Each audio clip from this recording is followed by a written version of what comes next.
Kaizo. The city that fell to the wrath of the gods? The city of degenerates who brought ruin to the Deadfire? As far as I know, it slipped under the waves, and we are better rid of it.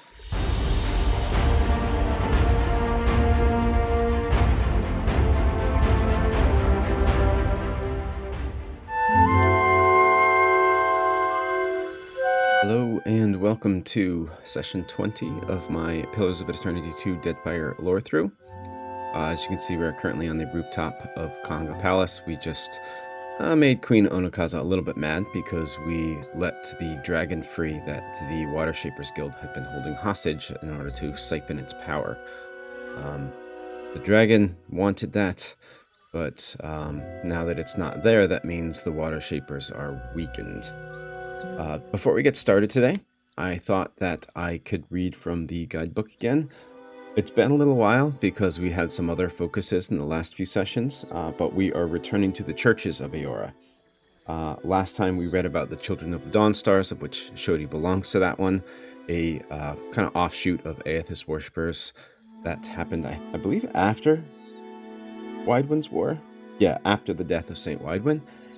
This is the Bright Shepherds.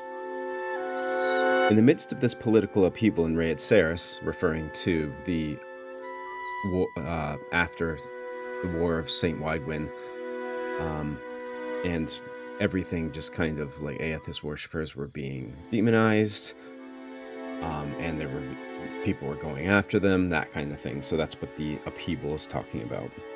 A fraction of the citizens who held back from joining Widewin's militaristic advance turned away from their home colony with disappointment and sorrow. They did not mourn the death of Widewin, but judged the departure of Aethys as a call to change their ways. Instead of inflicting their faith on the world with the sword and the pitchfork, their goal was to bring Aethys' light to the dark places of the world, be they crypts, forest trails, or homes of the poor. The Bright Shepherds fought to escape those who would vilify them both near and abroad, and departed Rayed Saris under the cover of night. Having invested much of their time and resources in working with tallow and beeswax, they were able to support themselves in the sale of candles. Many a dear wooden lord who illuminated their keep and cursed all Rayed Sarans unknowingly did so by the light of Aethasian candles. Rituals and demonstration across the continent necessarily went underground, save for the rare instances when the worship of Aethys could be overlooked in plain sight. One such practice traces back to the peaceful Bright Shepherd expatriates, who made regular pilgrimages between Deerwood and the borders of their former homeland.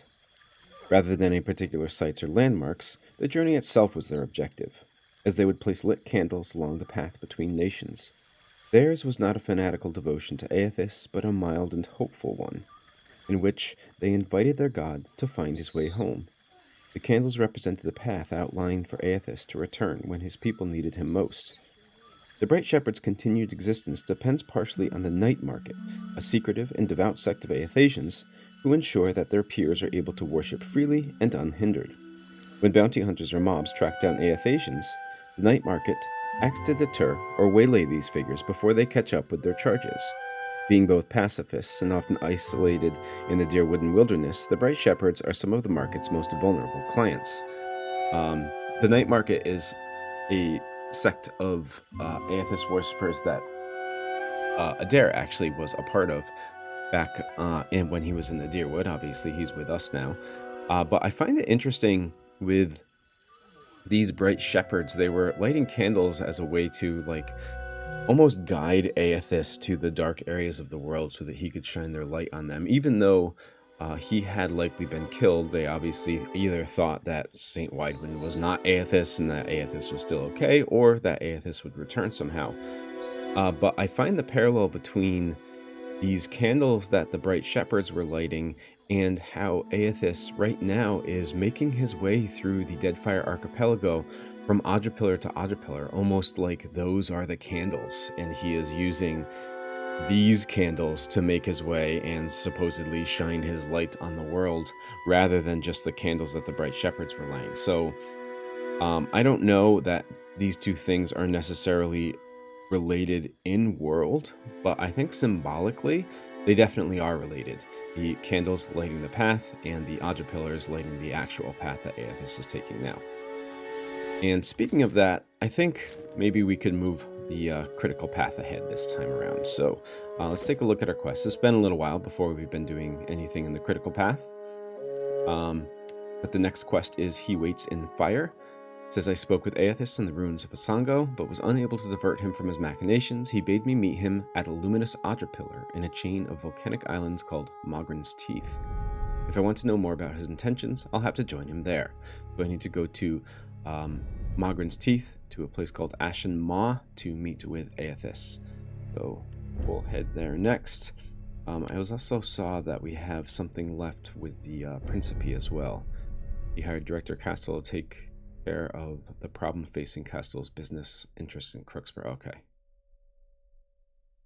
So we don't have to do that yet.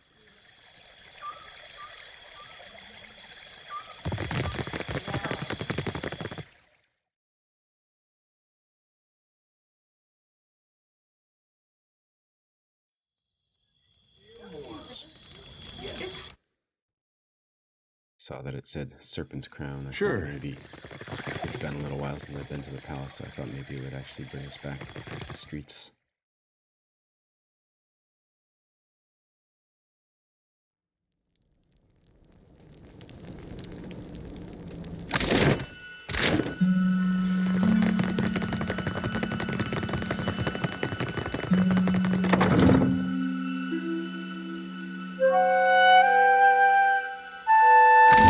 Takeo, must you practice your chant so loudly? Songs are for singing, my friend.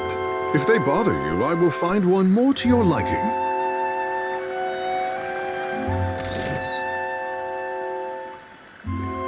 Let's leave by sea.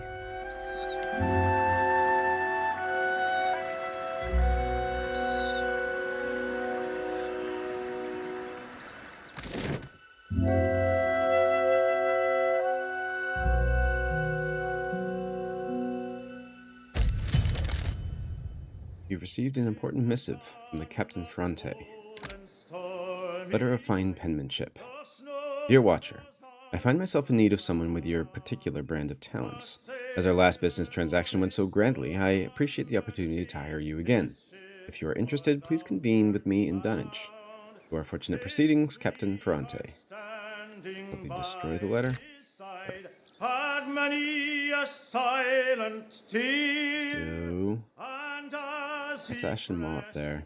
To his heart, No. he whispered in There's a lot of other places up north that we need to go for different quests, so maybe we should keep the critical path on hold for now and go do some of these other things.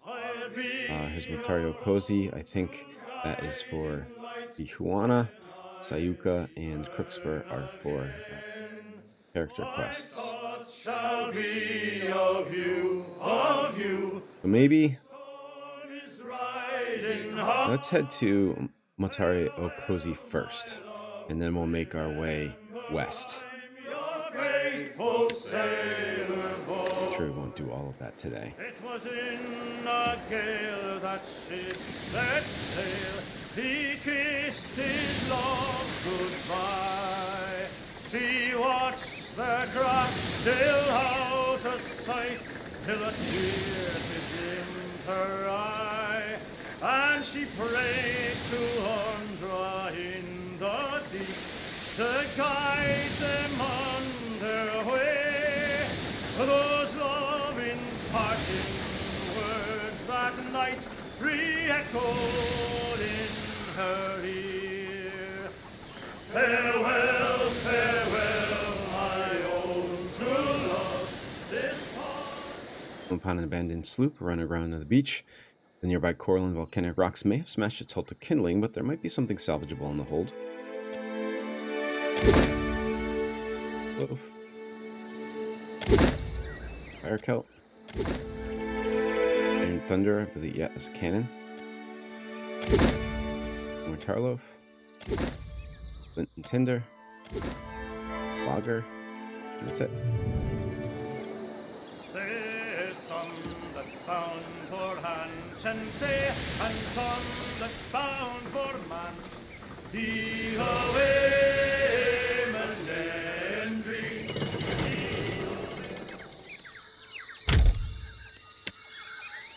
the ship so we can get rid of decay. Oh, unless...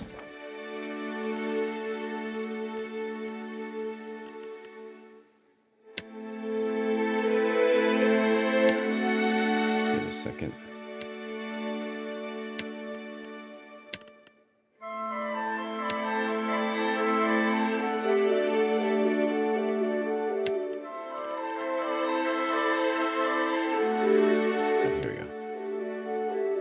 Prince Wahaki sent an expedition to investigate Motare Kozi, an island once used for shelter and sanctuary. Wahaki believes the location of the lost Ukaizo may be recorded somewhere on the island, but his expedition has not returned. He needs someone to learn the fate of the expedition and find the information they sought. The trading companies are doubtless sending their own forces to do the same. So it did suggest that I have Takehu with me, so I guess I'll keep him around.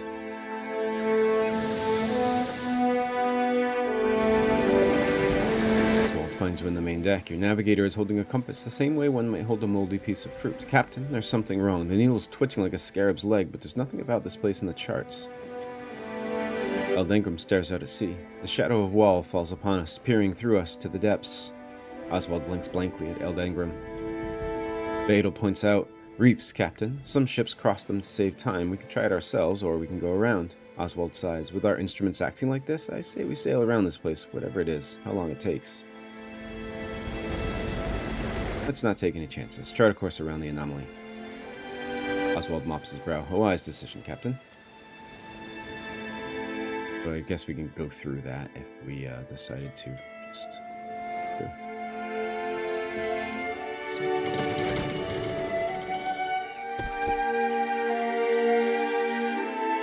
Disembark on a calm beach. A thick tree line ahead separates you from the deeper jungle.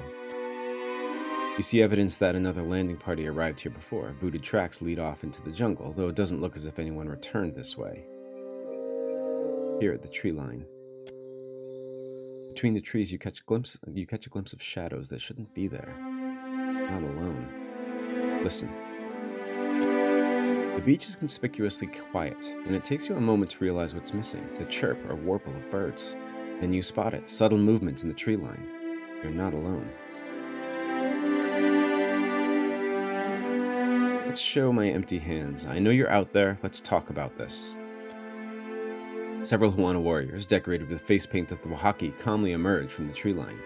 The Wahaki, an aggressive and isolationist Huana tribe, the Wahaki have consistently pushed back against Valian and Raotayan efforts to expand into the outlying islands of the Deadfire archipelago.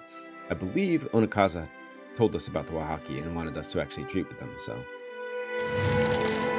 Allah studies their painted faces and looks to you with a meaningful expression.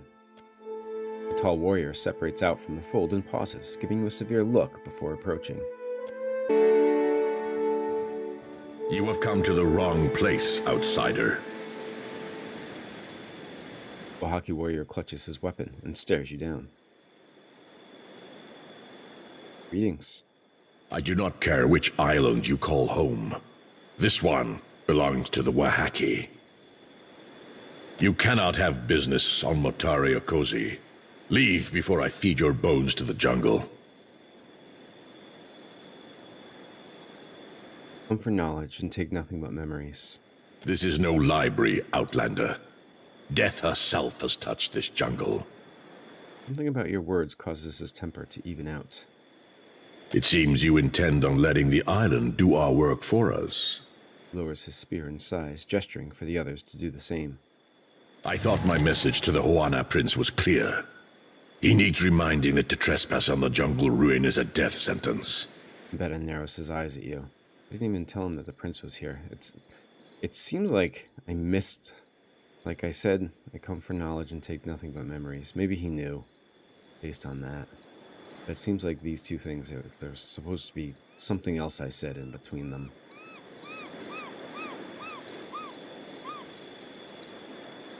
Maybe not. First question is, why do you assume the prince sent me? I'm looking for a lost expedition and knowledge of the island of Ukaizo. He shares a guarded look with the other warriors. Something private, buried under layers, exchange looks and understanding. Passes between them. You will find only bones and ruin, blighted with decay. and worse. The deeper jungle is fouled. Nature is wrong here. And your very presence makes her drool with hunger. Noted. Back to my questions. Well, let's say her. Let's see what he says about that. I know he's talking about the jungle. Embedded holds his silence, but his stare is full of warning. What's so dangerous about Motare Kozi? We do not venture into the deeper jungle, but we know it for what it is. A place where nature has gone mad. He lets the silence drag on until the point has its deserving emphasis. It is not for me to explain the tales of our people, but I warn you to keep your distance. Motare Kozi has claimed more lives than you would guess. Noted. Back to my questions. Your curiosity will only be getting you into trouble. Why do you assume the prince sent me? Explorers from Neketaka landed here. You must know by now they did not return. It is no wonder the prince sent a second group to find the first. He cares more about riches and plunder than the lives of his servants. You were the one who sent the prince that bloodied cloth, weren't you? Akira, the island is closed to outsiders. All who set foot here are doomed to perish. The prince sent explorers into the maw of this island. Their drained corpses and bloodied clothes were all they left behind. If Aruihi intends on repeating his mistakes, I am thinking he will not stand for long against the foreigners. To the depths within them. Betta spits on the stand. A prince of Neketaka should put the wishes of his people over his ambition. Why did the Wahaki protect this island? You did not come here to learn our history, and I do not share our secrets with outsider filth. He sucks a bead of moisture from his upper lip, holding his unblinking attention on you. Have you heard of the painted masks? He frowns at you quizzically. The other warriors shake their heads. Worth a try. Aloth leans close and shrugs. So, can I leave now? You have done nothing to earn the trust of the Wahaki. I cannot look into the eyes of my chieftain and explain to her why I let you go into the jungle. His eyes narrow, his grip on his weapon tightening. Better for us both if I killed you now. We will give your body to the sea with all the rights that a worthy foe deserves. An outsider can expect no greater honor. Betta nods to himself as he comes to terms with this simple inevitability. Our only option is to attack. I suppose this is the end of our negotiations, then. You should thank me for sparing you a death at the hands of the jungle. Betta signals his warriors and attacks. Bad.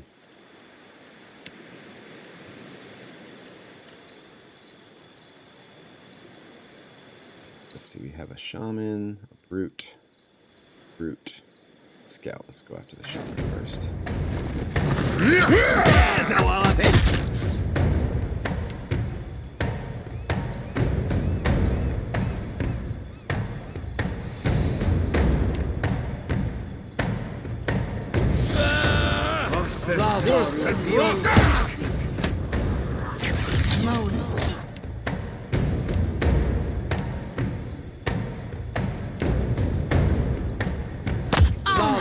Can't make a dent. Say your prayers.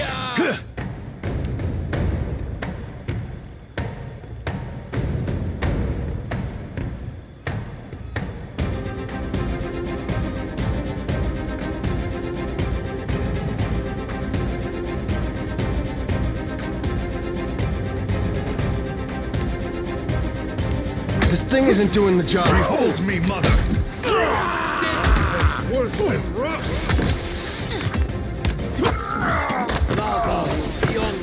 Get threshed.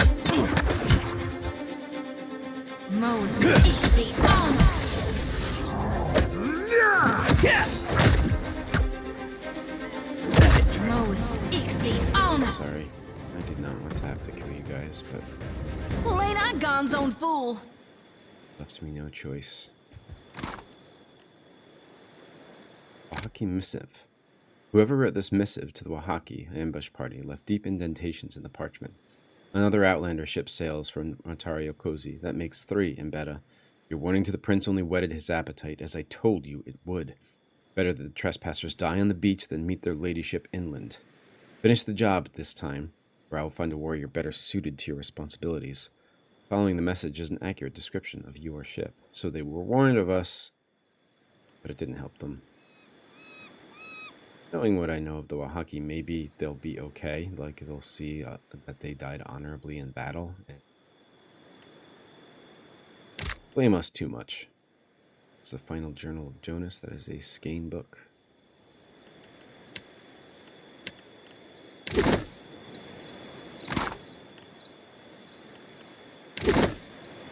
All right.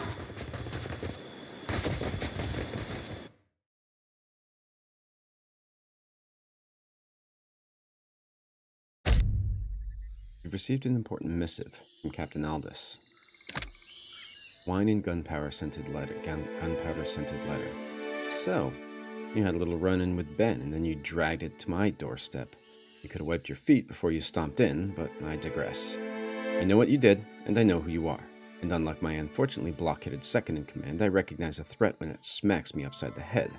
So, this is me, Captain Aldous, commander of the goddamned New Blood Principe, leader of the second-largest fleet of pirates in the god's fucking Deadfire, inviting you, a terrifyingly powerful and strange watcher, to come and meet with me, under the strictest parley, at Fort Deadlight. Which is to say, I promise not to gut you when you arrive for dinner and drinks. Looking forward to having a little hearthside chat with you. I would like to offer you a partnership of the most glorious and goriest variety. I scratch your back, you got my enemies from hip to jaw. We laugh at their deaths over a bottle of the finest rum. Oh, and when you come, bring some candied nuts. Your newest and dearest friend, Aldous. P.S. This is not a trap. Okay, so now we have summons to meet with 2 different pirate leaders.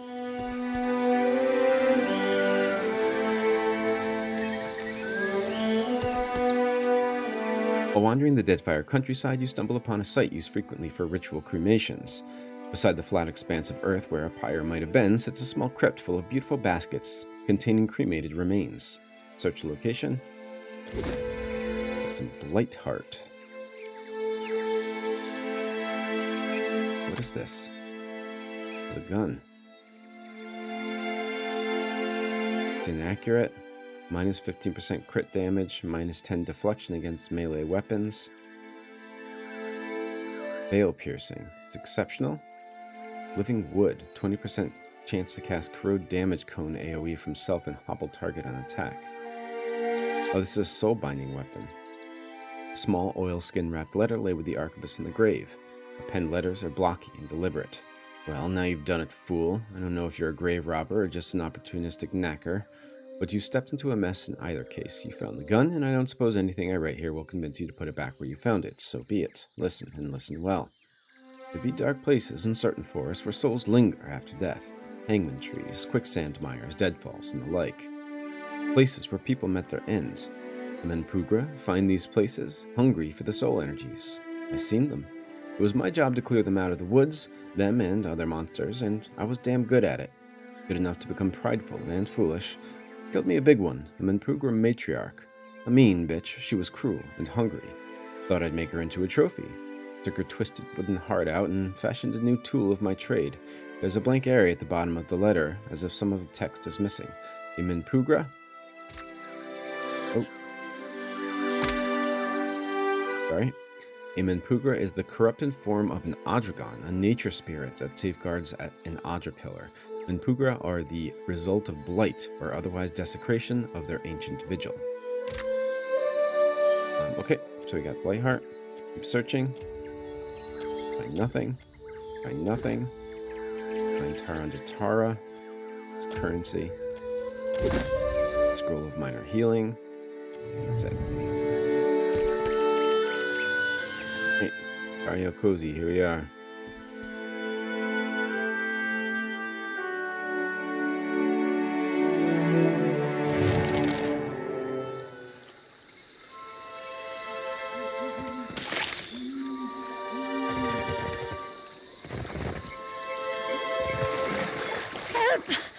Please! Baltia. Comply! Thorn-covered vines encircle this Valian woman, constricting her in a deadly embrace. Her speech gets cut short as one of the vines about her midsection tightens its hold, nearly forcing the breath from her lungs. Gritting her teeth, she braces against the vines and fights to steal back some breathing room. Butts! Stinking weed! Regards you with tired, bloodshot eyes. Nature has turned her hand against this woman. We must not leave her in this state, Captain. I don't know what you are, stranger, but your kindness goes down smooth. What happened to you? Director Castle sent us. We were shadowing a Huana expedition, trying to figure out what they were after. Her gaze wanders toward the outer limits of the visible ruin. Corpses, all of them. But we couldn't turn our backs on the mission, so we went deeper into the jungle. What did you find? North of here, there is a golden disc, big, heavy thing. One of my mates took a piece of it. Everything went wrong after that. Something took us while we rested. Oh gods. I woke up and there was a flower growing out of my Casita's mouth. I started pulling weeds out from between his teeth. Horrifying. Then I got hit from behind and woke up here. Was this place already claimed 2 expeditions? There is something guiding the creatures here. A woman, I think. She gets under your skin. Altia raises a shaking hand to her temple. Sounds like that Menpugra that we read about earlier. I only caught a glimpse of her in passing. Huge. And her daughters are none too fond of outsiders. Mentioned something about a golden disc. We didn't learn much. It was already missing a piece by the time we got here. The most I saw were a bunch of Huana's scribblings. Those scribblings were made by my people millennia ago. I suppose you just wanted it for the plunder? Not necessarily. It would have made a fetching desk at the company headquarters. I feel like that qualifies as plunder. The side of her mouth twitches with a reflexive smile. I wager it was what the other expedition came to find. Not that their luck was any better than ours. See if we can do something about those vines. Thank you. Only I don't know how we're going to manage it. She strains at the tangled mass of vegetation. It's okay. Anything you can do to help out. Akira, a simple matter of denying these vines their beloved water. Kehu strokes his chin and smirks at the challenge. He squats down and runs his hands along the vines, closing his eyes. A sickly black humor pools at your feet as the vegetation expels the last of the rancid liquid that sustained it. What is left behind relaxes its hold on Valtia and diminishes. Not my finest work, but it is done. Winks at Valtia and helps her up. I think that did it. Agrasima. She struggles to her feet with a pained groan, massaging aches all over her body. Our ship landed on the other side of the island, but I am the last of the crew, and I cannot sail her alone. May I join your voyage? I do not care where we make port, as long as it is far from here. Welcome to the crew. See you on the ship. Ak Casita. I will see you on board. Snapping to a sharp salute, Valtia manages a pained but genuine grin. She is now available to crew my ship. If I was mad enough to tarry a moment longer, I would walk with a quiet step. Thanks for the advice. She begins to say more, but stops herself and shrugs as she limps away. If I get snared, don't leave me behind. Please.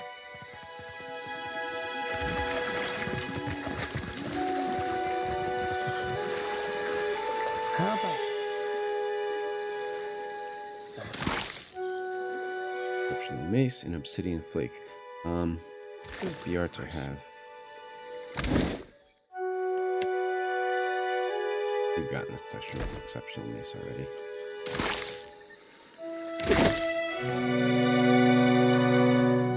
This tree exudes a stench of rot and corruption. Though the vines and sharp leaves twisting about the trunk appear lively enough, there is no life of this is no life of nature's design. Study the tree, see if it is beyond healing. The bark bulges with rancid sap. Life endures somewhere in the heart of this tree, but time and corruption have twisted it to a nearly unrecognizable form. Someone with a connection to nature could reverse the damage. have a druid whisper to the tree, convince it to give up the corruption in its heart.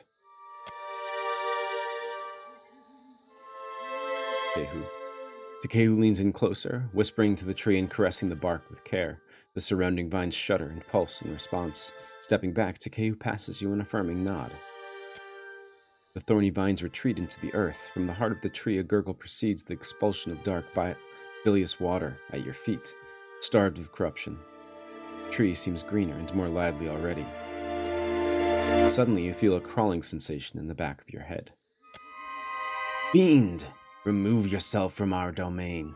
The disembodied voice batters your mind like a hailstorm before swiftly departing. Conflict in the air.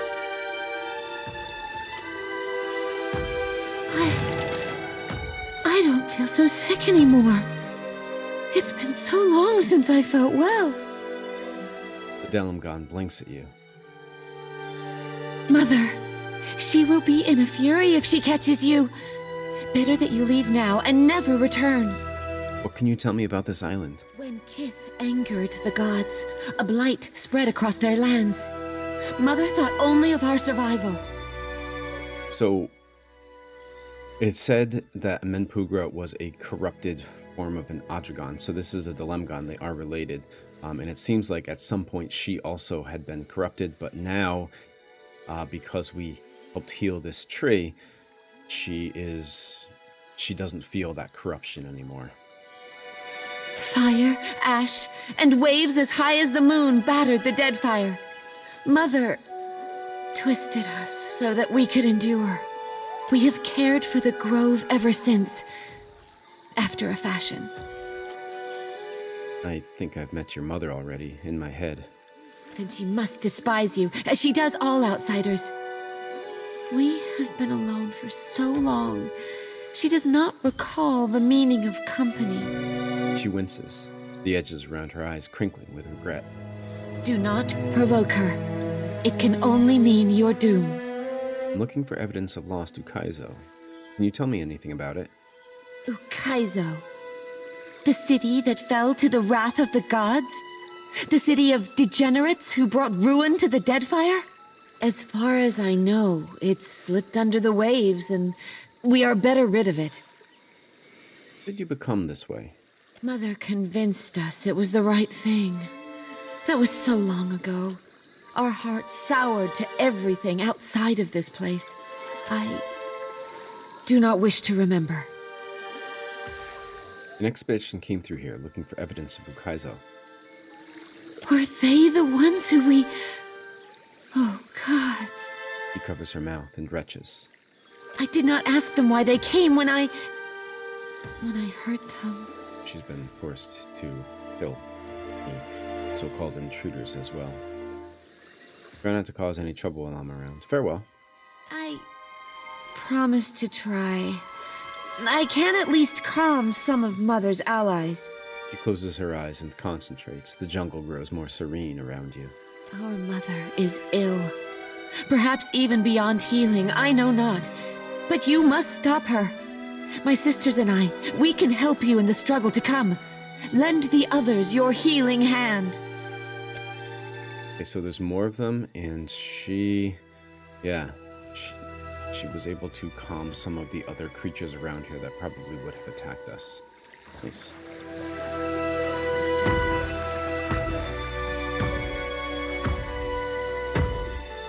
Putting a Stormblight and some jungle lurkers. And a spirit here. This fragment of a soul vibrates with a sense of deep worry and hesitation. As you draw closer, it drifts toward you with a sense of blind urgency. Read the soul. You pant with exertion as you flee, clutching an ornate golden ring in both hands. The hip-deep water slows your frenzied escape, but you persist with some tattered memory of hope. A pained shriek rings out from the jungle. You turn back, distracted, and manage to run headlong into a towering form. The creature swivels her attention down at you. She plucks you up with a bony talon as she would a doll. Through the haze of disorientation, you make out her pitted face and milk-white eyes. Cackling, she snatches the golden ring and hangs it on the branch of a tall, gnarled tree. She tells you of the awful fate you'll suffer, feeding her grove, watering her children. but she makes it all sound like an honor.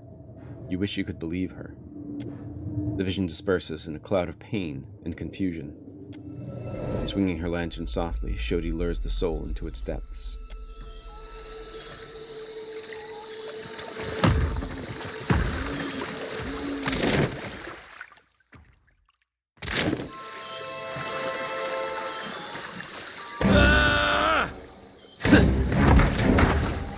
Say your prayers!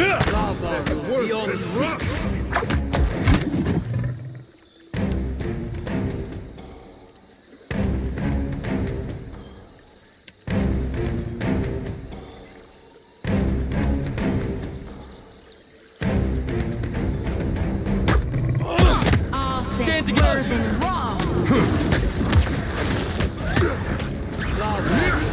Not sure I can. Darkness flows in the light. Rains.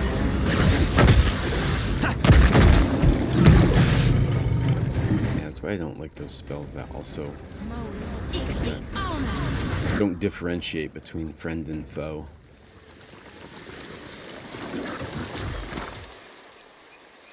Your wing, Scoria, and Fang.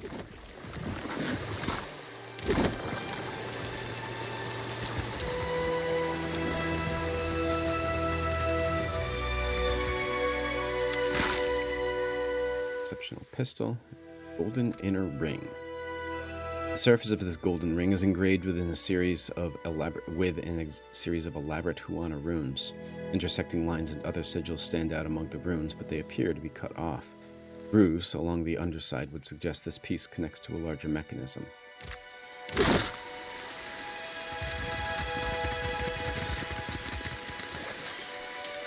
The inscription reads, "It is the charge of all living things to safeguard Adra. The gods will know us by our fealty to this covenant." And when we read about Menpugra earlier, we learned that Adragon, that's what their job is. They're supposed to safeguard Adra. And Menpugras have been corrupted.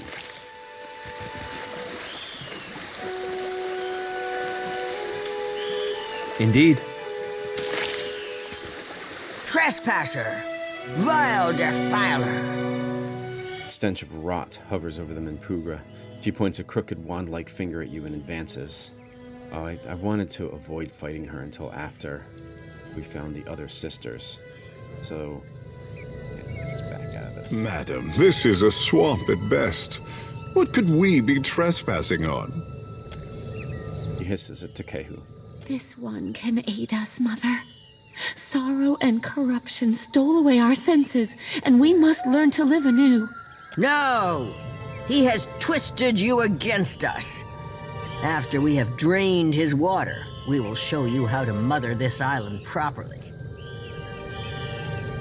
You're responsible for this blight?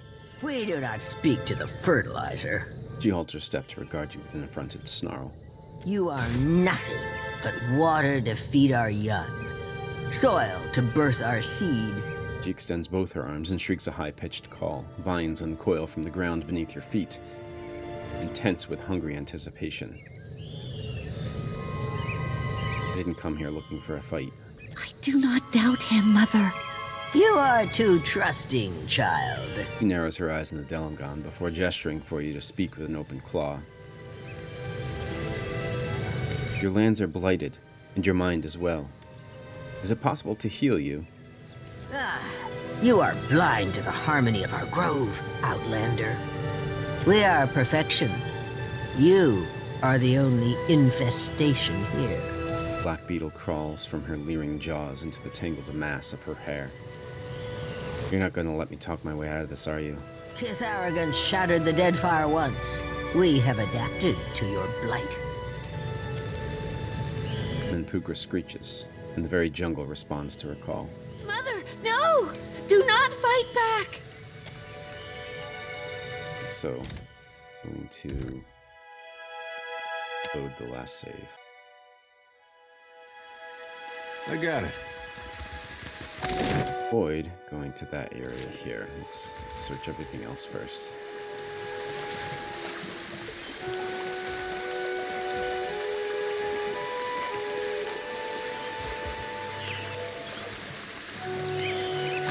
also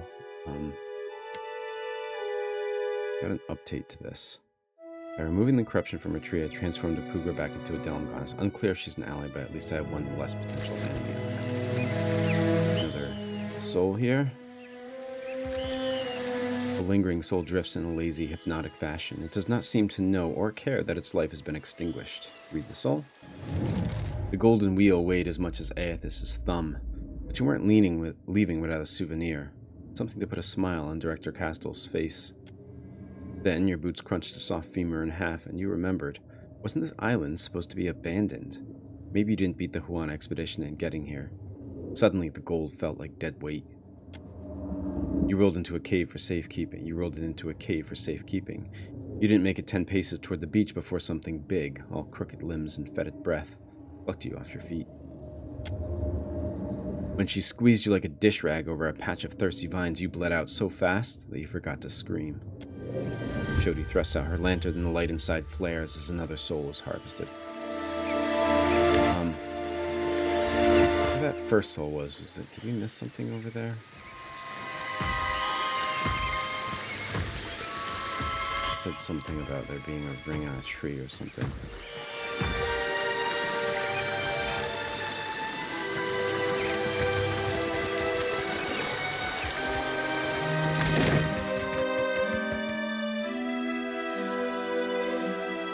In.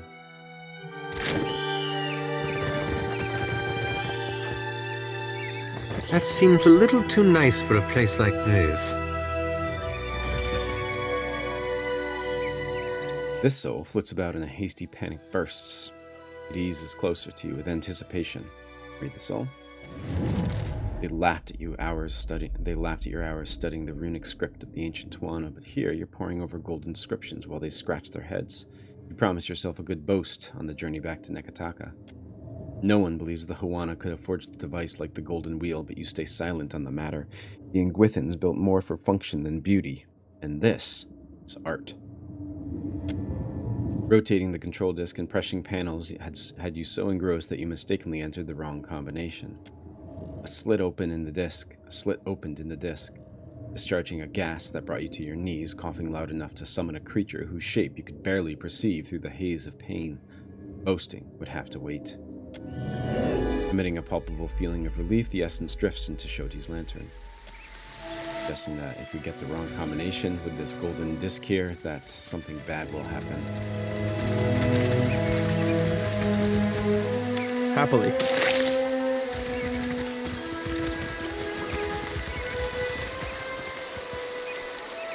The inscription reads, "Though we leap between isles, home is beloved Ukaizo."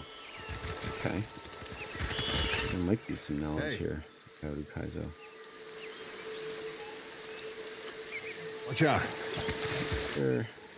We can get around and not have to fight the corrupted tiger. Nope.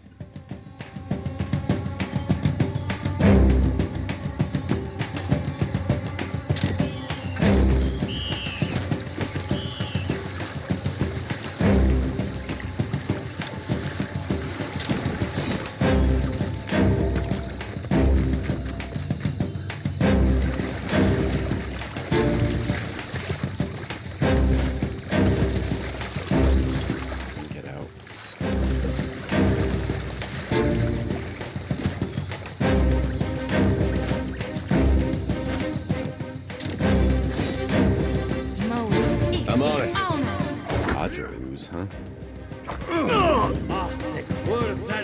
That must have hurt. There's that Puga over there. I was kind of hoping that we could. Was that necessary? And there's a tree over here.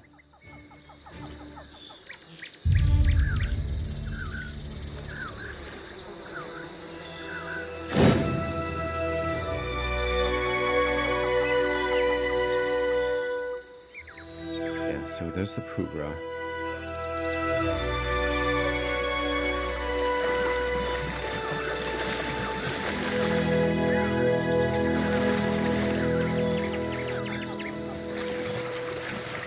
Let's see. Trouble ahead. Damn it. Yeah.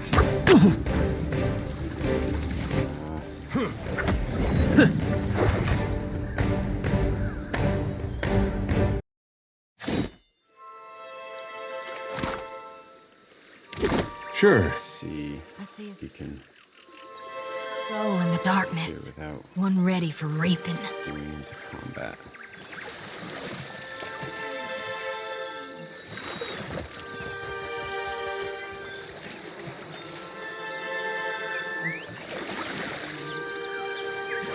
Trouble ahead.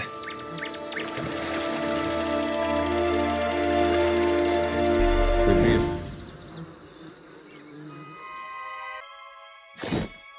I got it. Yes. Trouble Better at sneaking. Takeyu needs to be there, though. ahead.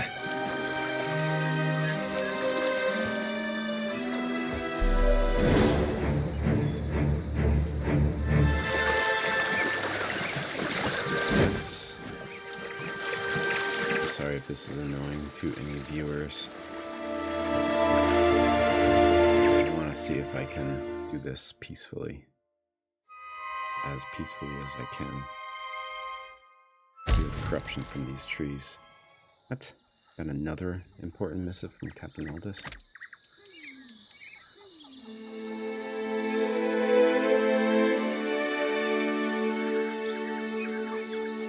Another... While I'm disappointed you've yet to come see me, I do understand. My little sirens tell me you've been quite busy bloodying the Deadfire, for what I can certainly appreciate. Or perhaps my first missive to you was merely lost at sea. Either way, I hear you've got a deal, another one really, going on with Ferrante to muck around in that mess of Crookspur Island. Before you go sailing in to do that cockroach spitting, let's have a chat with me, will you? I've got a proposition for you I think you'll find wickedly enticing. I'll reserve our finest berth for the Defiant at the Deadlight's docks, your most ruthless but truthful friend and possibility should you choose. Captain Aldous, be a dear and bring me some candied nuts. Okay? I haven't even had that much time before she sent a letter saying she was disappointed I haven't come to see her yet, but oh well. Alright, I'm going back to Nakataka and taking a rest, see if I can up my stealth, because... Oh, a drop of good spice from wood into a sandy hunt, and we'll all hang on. I really want to do that. I want to get to that tree without being seen.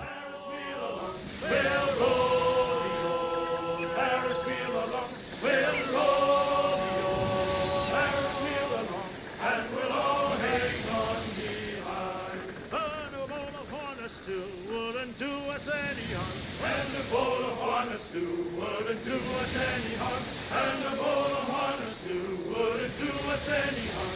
And we'll all hang on behind. And we'll rodeo, Paris wheel along. We'll rodeo, Paris wheel along. We'll rodeo, Paris wheel along. And we'll all hang on behind. Okay. Now, what can I do for you? See anything you...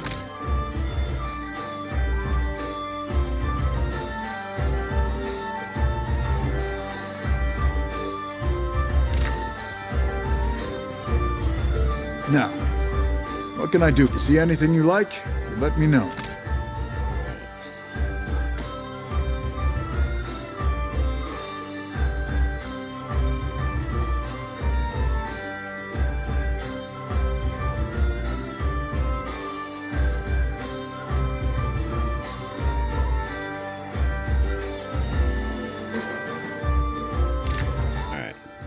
Last thing. Let's respec Takeyu. Now, what can I do for you? You see anything you like? I will,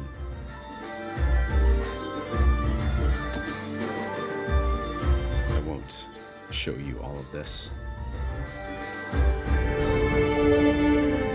Okay.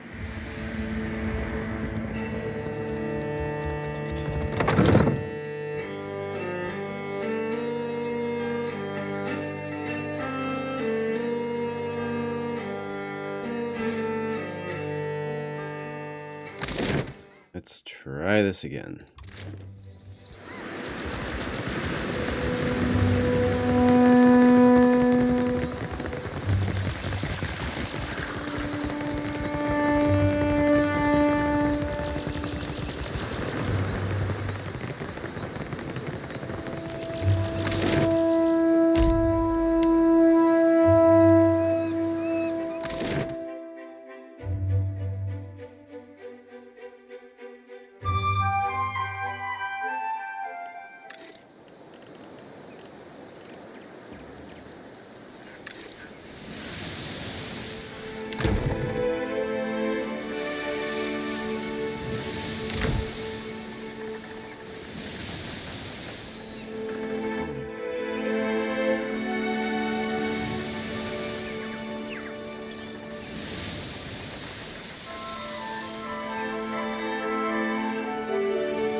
pushed a button that makes it not follow.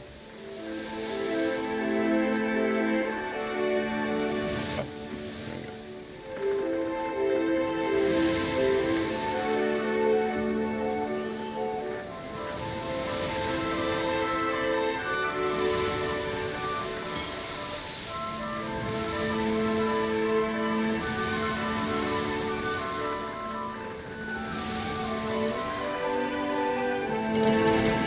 Alright, I hope that all this was worth it.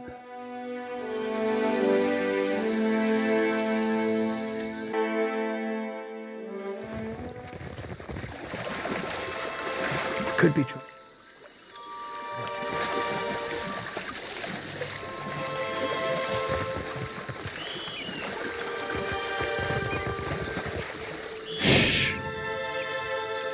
At your service. Akira, it is no problem. I sense a predator in the water.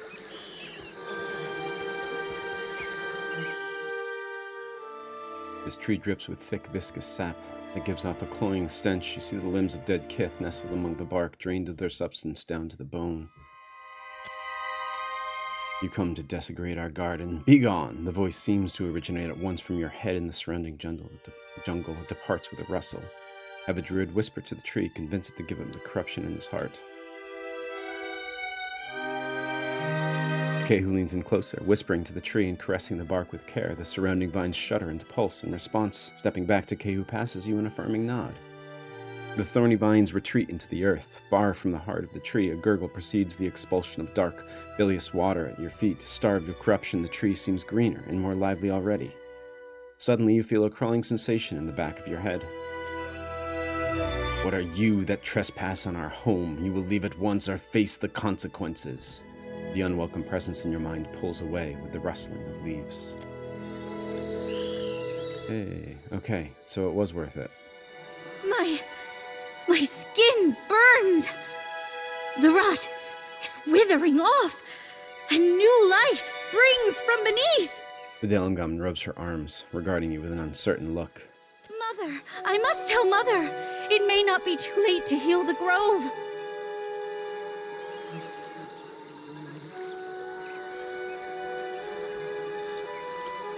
An expedition came through here looking for evidence of Ukaizo.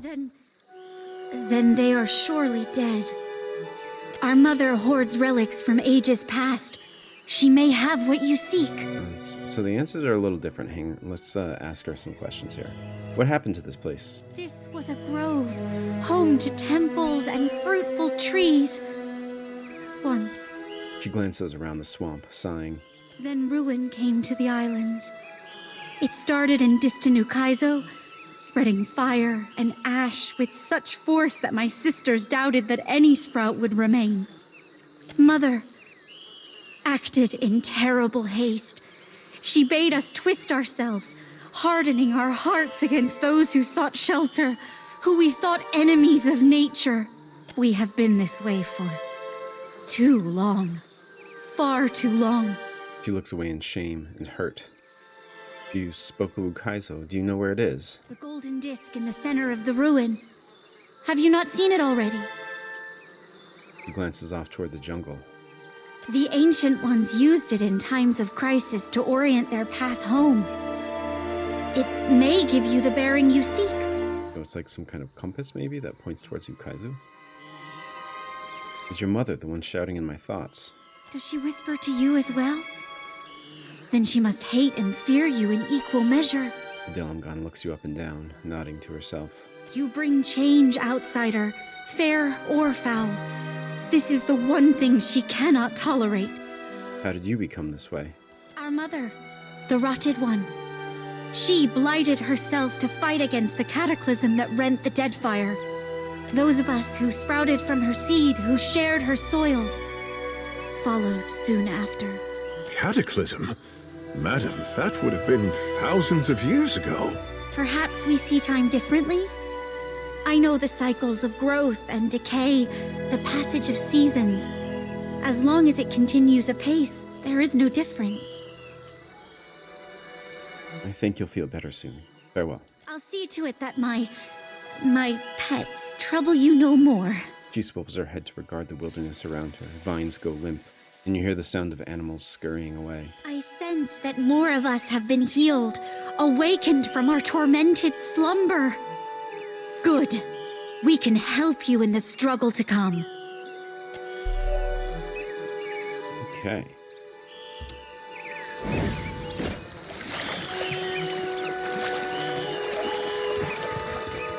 Interesting.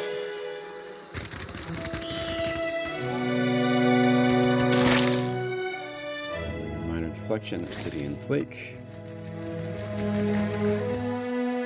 The inscription reads, "A harvest of queeky blooms without toil. The fruit of the dead sustains the living."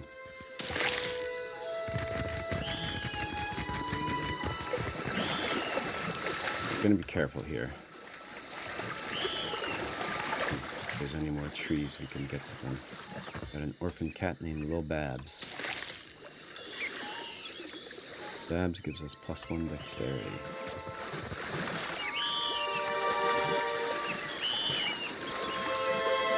I smell conflict in the air.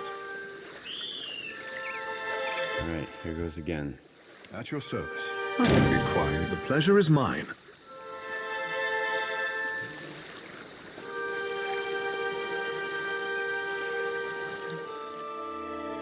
The bark of this tree is scratched and bruised, having a consistency similar to diseased flesh. Its roots bulge with seeping pustules. Our garden will heal any wounds you inflict, outsider. We have endured the long, festering winter. We can outlast you. A feeling of age and deep sorrow permeates the voice in your head. It flutters back to the jungle before you can learn anything else about it. Have a druid whisper. He clears it. It's the same text as before. Suddenly you feel a crawling sensation in the back of your head. We see you there, Watcher. Urgent, hateful whisperings echo in your head. So it knows we're a Watcher.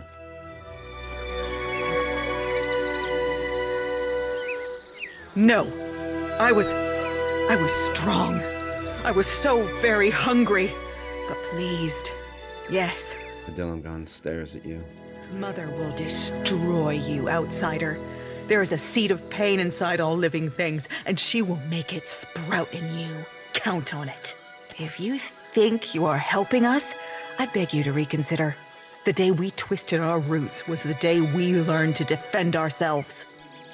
So some of them are actually happy about what happened. I take it this island has fallen on hard times. We have known hard times ever since the island-hopping Kith invited the ire of the gods. She grits her teeth. The sound of dry wood. Mother twisted us, instructed us to harden ourselves against intruders. Over time, the grove learned to defend itself from the likes of you. Your mother sounds none too accommodating, if her voice in my head is any indication. She will tear you into pieces and pull me back into her communion when she is done. The Delangon narrows her eyes. I can't decide if I hate or relish the prospect. I'm looking for a route to Kaizo. Ever heard of it? You seek Ukaizo. She crosses her arms, a wry smile playing on her youthful features. I suppose you've corrupted all of your own islands, and now you must trample on the ones which time forgot. No, I am pleased to say that I do not know the location of haunted Ukaizo. Even if I did, I would die 1,000 times before giving you the satisfaction of an answer. How did you become this way? Mother called on us to knot our hearts, to grow strong, and fight those who so callously rent apart the Deadfire. The others hesitated, but I followed her with a daughter's joy and devotion. An expedition came through here looking for evidence of Ukaizo. We drank their fetid water. I let it spill onto the roots of my tree, and felt their life feed the island. She sighs, her shoulder drooping. That isn't what you wanted to hear, and I delight in the telling of it. I'm sensing that I should leave. Farewell. Mother will know what you've done. My pets and I will leave you to her. He aims a hard, authoritative glare at the surrounding jungle, which goes quiet around you both. You've touched one of our trees before, I see. My sisters will no doubt be more grateful than I. Heal us and we'll consider your cause. She exhales sharply and focuses elsewhere.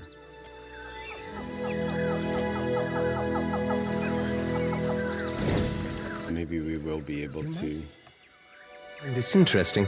convince her to join us, since there's 3 of them now. The Rotward Amulet. 15% resistance against poison.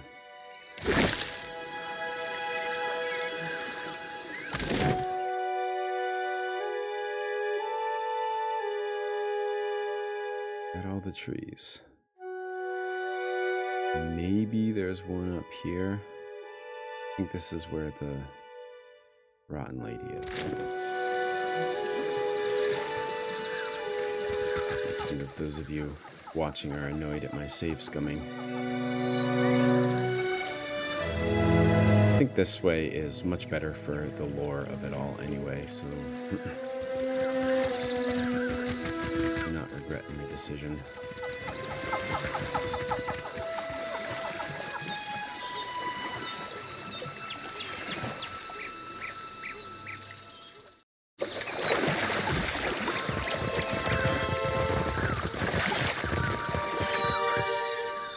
Indeed.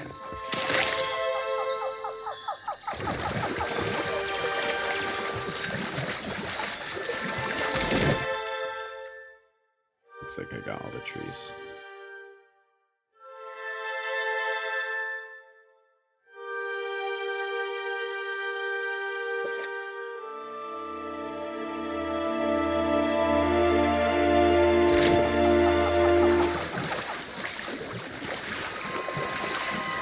Statue here. The inscription reads, Ngati gifted her chosen people with dominion over water. Trespasser! Vile defiler! A stench of rot hovers over the Minpugra. She points a crooked wand-like finger at you and advances. Madam, this is a swamp at best.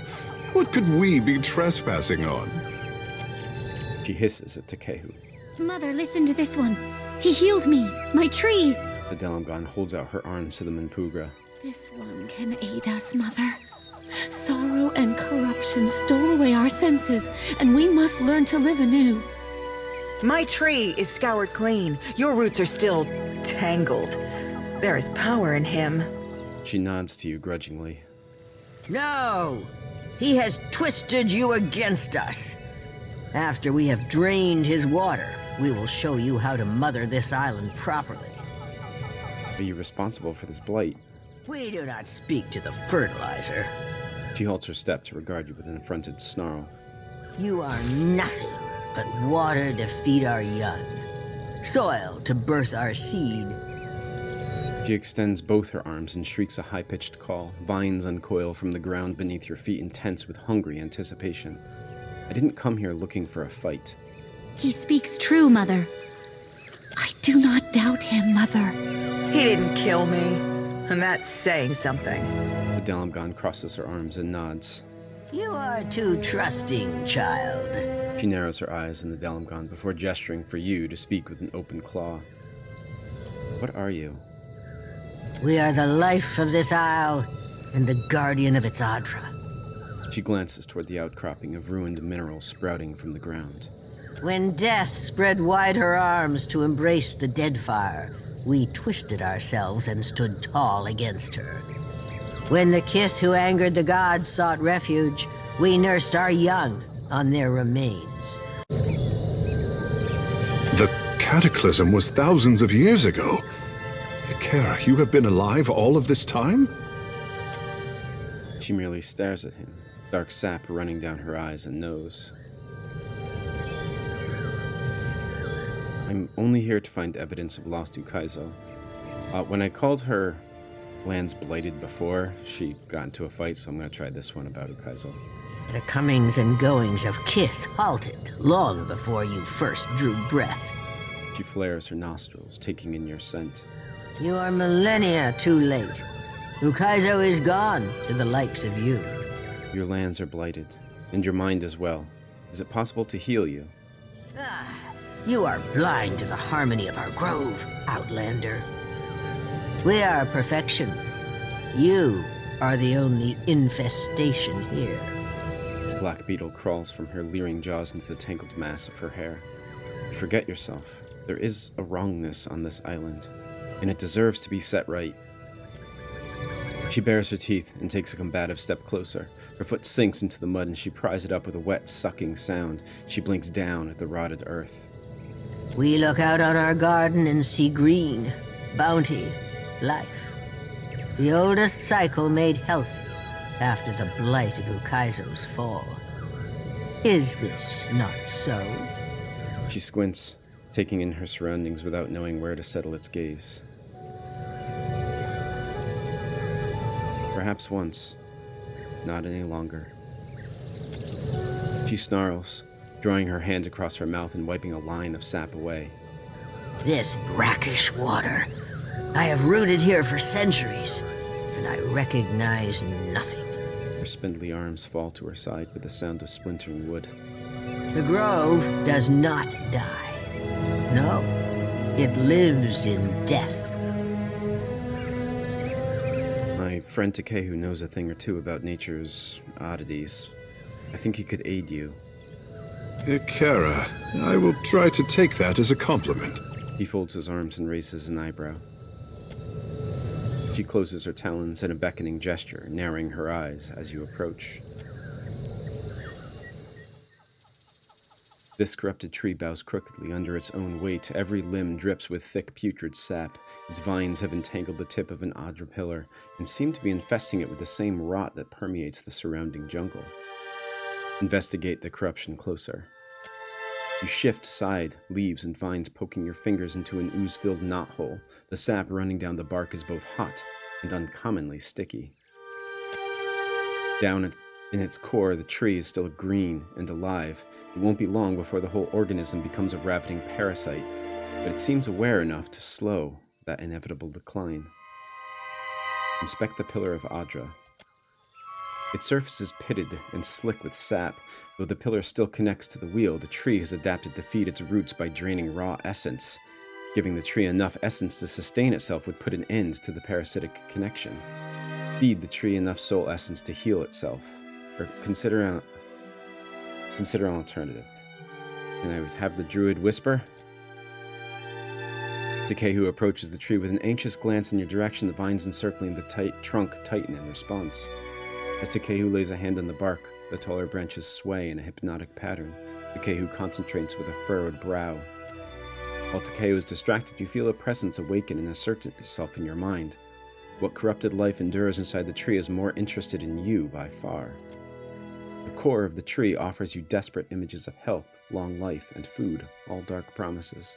Temptation and want are the only motives the tree seems to understand anymore. Consider another approach.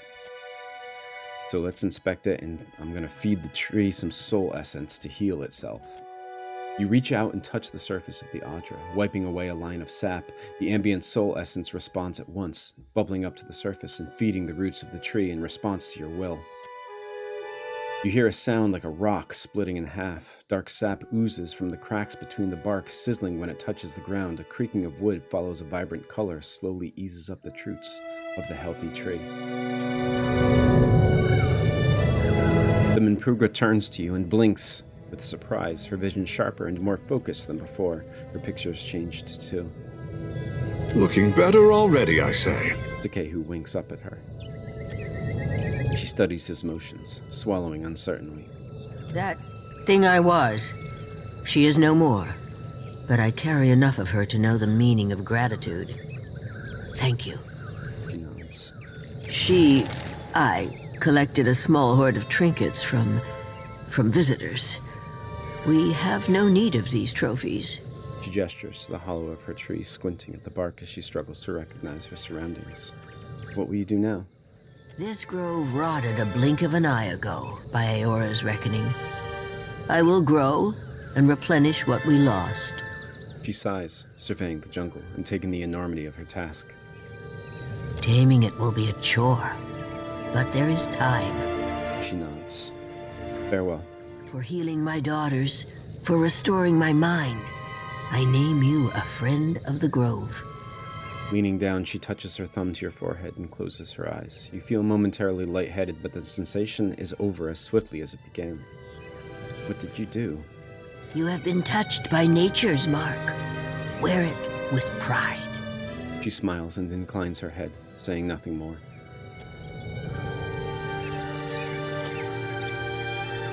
Well, I am extremely glad now that I spent all that extra time respecking and stuff.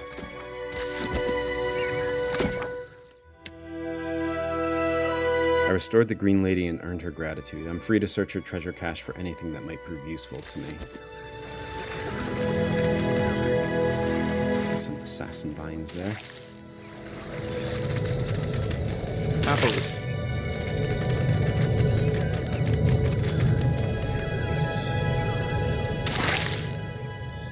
Nerian's Ward.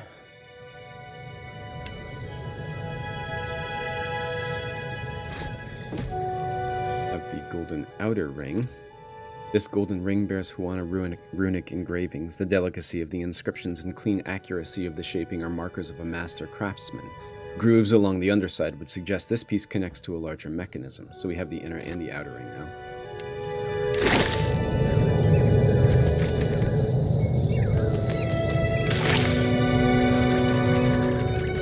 Well, if you insist, it's no trouble. A wooden spider figurine. Love these summoning things.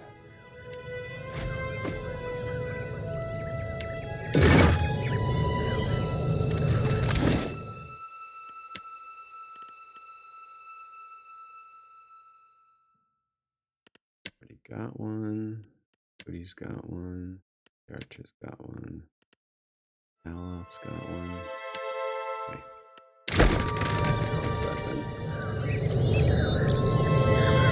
Mother is restored. Weakened like me.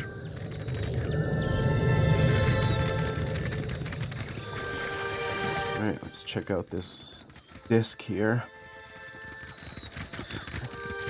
Now, there is a wrong way to do this.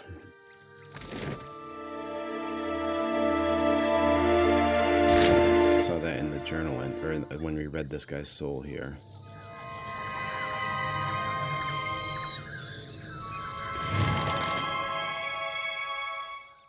This massive golden disc is covered with intricate engravings and inscriptions. You're able to pick out symbols representing plants, wildlife, and boats, but there's no discernible order or meaning to their configuration. You note that the vacant depression in the control panel matches the engraved rings you found in the ruins. Study the engravings. Look for a pattern. You can vaguely see how different points of the engravings seem to match up, forming a coherent shape in spite of being situated on opposing sides of the carving. A depression in the ring resembles a control panel, which would be used to manipulate the moving parts of the disc, though it's missing something. Read the main inscription. To all wayward kin far from our family shores, let this chart point the way home, that your tribe may welcome you open-armed. Engravings remember what the dead forgot. Take comfort in this sanctuary. Read its teachings, and let knowledge guide the hand that turns the wheels. The rings you possess could easily be set around the inner axis of the control panel. Slide the golden wheels onto the control panel. The ring settles into place, fitting neatly around their central axis. The outer ring is inscribed with passages in Huana runic language. I've lost the golden inner and outer rings. 4 symbols decorate the inner wheel. They show pillars of luminous Adra, the native kuiki fruit, a depiction of the Huana water-shaping art, and a lovingly engraved island. So the 4 engravings are Adra, kuiki, water-shaping, and an island. The way these inscriptions align suggests a relationship between the two.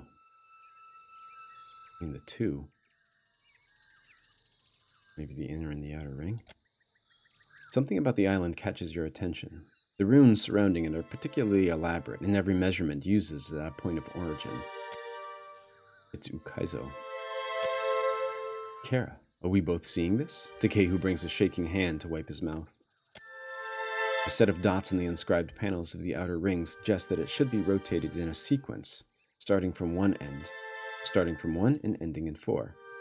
Rotate the wheel into the first configuration. The first inscription reads, "Though their roots grow from a kuhu's lightless bowels, their yield is a welcome reprieve." I'm going to say that's the kuiki. You turn the wheel into the passage lines with the symbol of kuiki fruit. The way the control panel sits atop the disc suggests that you could push this configuration down. Let's press it down. You press your weight on the panel. Deep inside the disc, you hear the rotation of heavy parts. The gold rings spring back up, ready to be spun again. The next inscription reads, "Our covenant to safeguard. Those petrified limbs are the health and safety of the Deadfire." That must be the luminous Adra. You spin the wheels until the inscription aligns with the symbol of luminous Adra. Press it down. The wheels settle into place with some resistance, likely owing to age and neglect. Beneath the disc, the groaning of gears sounds once more. The next inscription, Ngati gifted her chosen people with dominion over her dark and turbulent kingdom. That must be water shaping. Press down. A cacophonous grinding sound builds from somewhere deep beneath the disc. Whether this indicates a favorable outcome or not remains to be seen. The final inscription reads, "Our origin, our destination, our home. Wherever we go, she is on the horizon." Turn the wheel to match the symbol of Ukaizo. A long silence follows. Oh, it takes an extra hard push, but the rings settle into place. A long silence follows in which you are forced to wonder whether or not you input the correct combination, and what consequences might follow either way. Manipulating the control panel has rotated the rings of the massive inner disc into a new configuration, one that lines up with neat precision. The engravings intersect in a manner that forms the shape of the Deadfire. The emerging image is not exactly a map, but an index of islands and coordinates organized in relation to the other. You recognize several of the cited locations as containing nothing but open water. Charting a path by this obsolete system now would be impossible. The word Ukaizo stands out from the other named islands. You take a rubbing of the disc in its completed form. Judging by your surroundings, this coordinate system has gone untouched for millennia. Your findings may be of interest to someone. I've gained a Huana chart. This rubbing was taken from the blighted ruin of Motare Kozi and shows a complex navigational system used by the ancient Huana, likely intended to aid any lost travelers on their way home. Since Cataclysm reconfigured much of the Deadfire, the coordinates are all obsolete. Still, a reference to Ukaizo means that this rubbing might be of value to more than just historians. Whether or not this treasure should be available to just anyone who happens by is another matter. The gold rings are resolutely locked into place. Ooh. Destroy the disc or leave the disc intact and step away. I'm going to destroy it.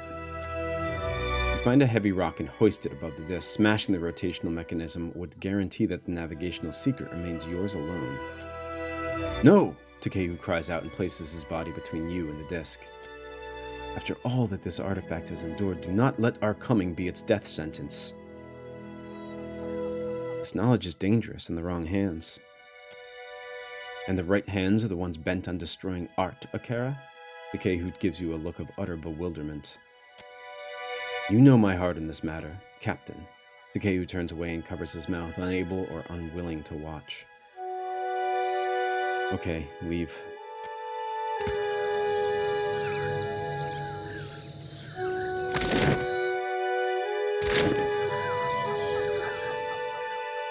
Oh, I still can destroy it if I want, though.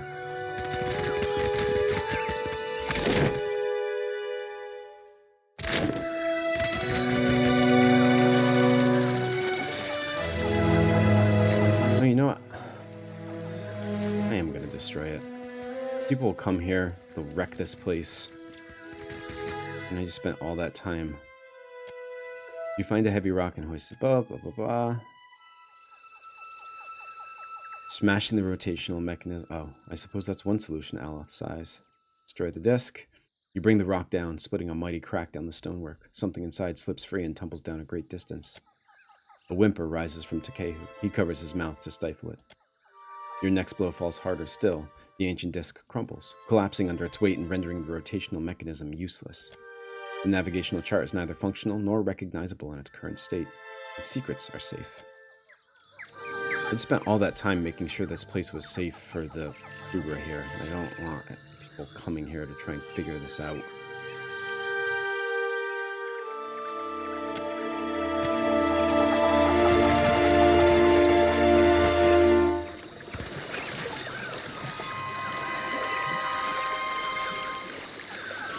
Okay, who's not happy with me, but I can live with that.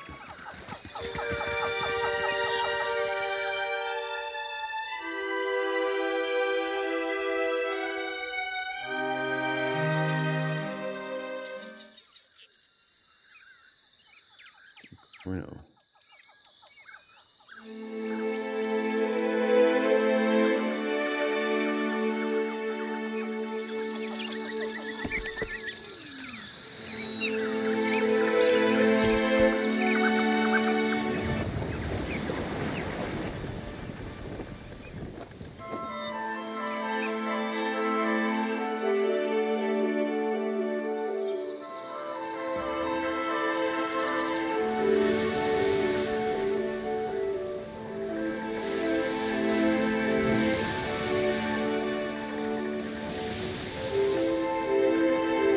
Sailing offers a welcome reprieve from Motare Kozi until the silhouette of an advancing ship grows clear on the horizon.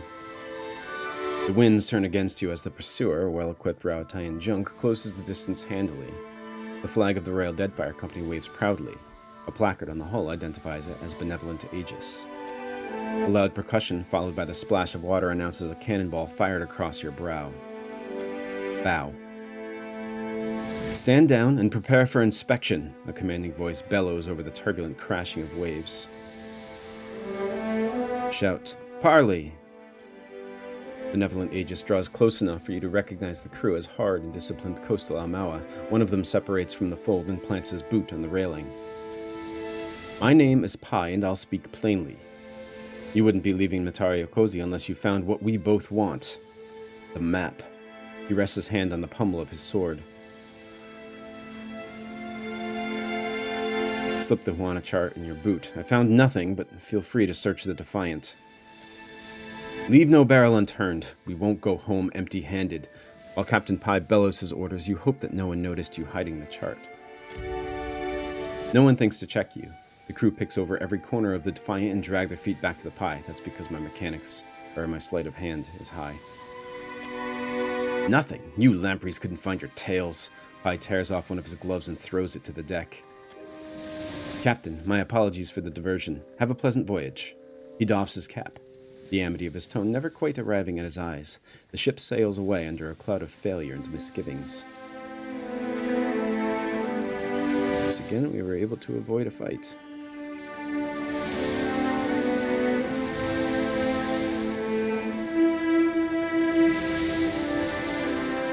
What is this?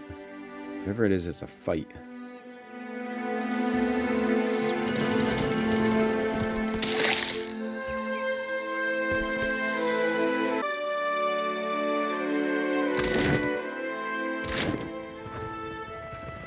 Could be a... Oh, so a Korno's a person. I'm guessing this is a bounty. Do we have this bounty? Adolf. No, we don't have this bounty. But whatever. Let's see. We have a rogue, a fighter. Korno's got a book. Fighter. Yeah!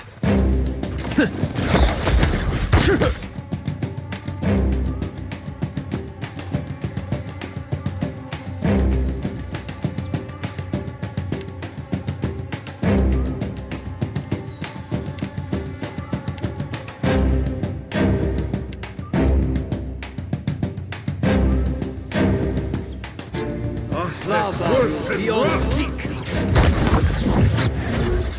Lava beyond seek. Oh no! This will not do!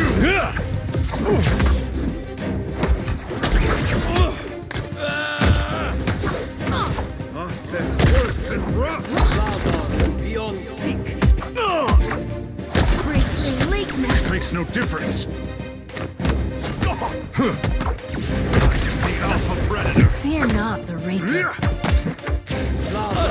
Beyond Ixi Alna. Moeth Ixi Alna. any harder. Oh, there's still a fighter there. I didn't realize that. Beta gone. Lava beyond seek. Moeth Ixi Alna. Let's reap this whirlwind. Yeah. This will not do. Moeth Ixi Alna.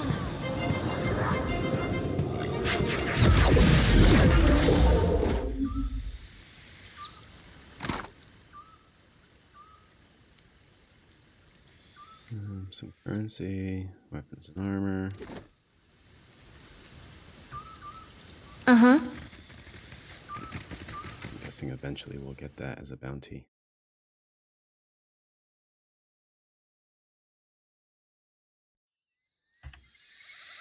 It was on a cold and stormy night.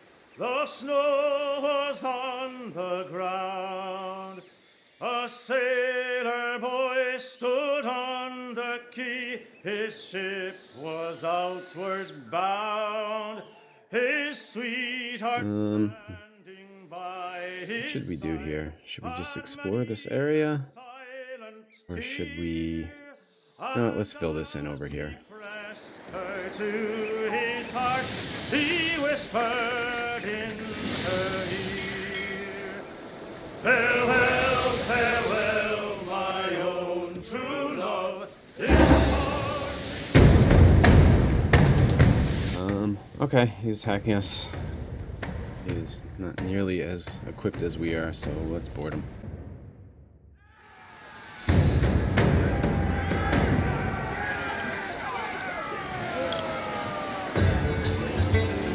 Stand together!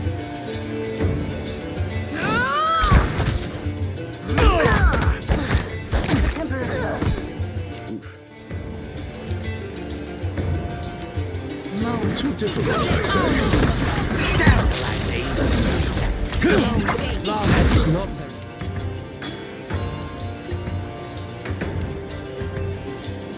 helpful.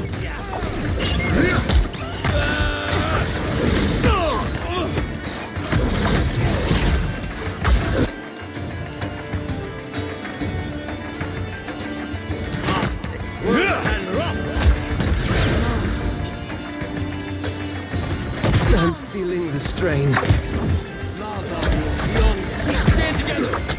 Take that.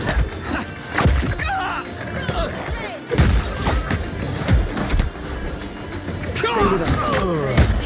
Aw, Alok went down. I don't even know who was attacking him.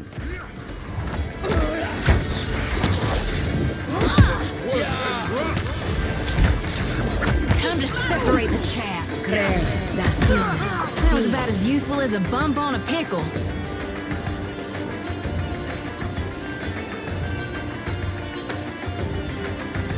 Alright, we got some levels there. Share coins with crew.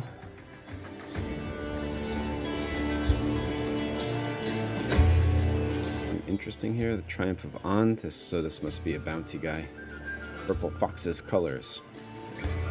These are the colors of the wayward pirates, the Purple Foxes. While they dreamed of returning home to the White that Wins, they met their fate in the Deadfire. So these are my kinsmen. A pirate group filled with pale elves.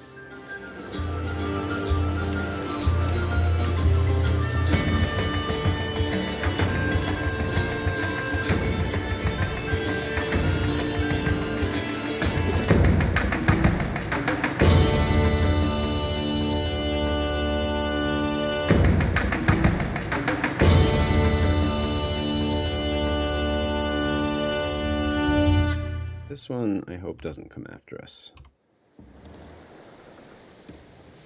There's some that's bound for hand and say, and some that's bound for mans. Heave away, Malay,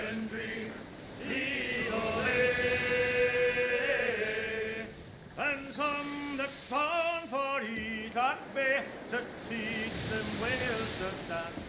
Heave away, my Landry boy, we're all bound to go.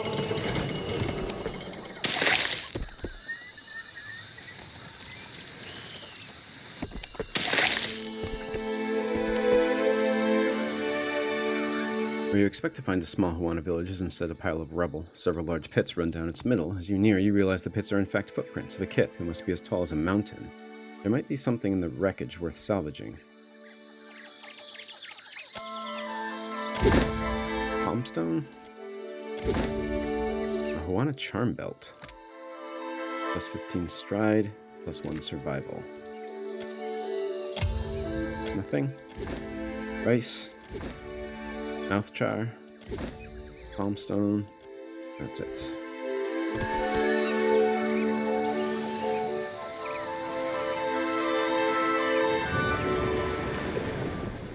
a fine tree, master, thin like a bird. Behold, Incidente.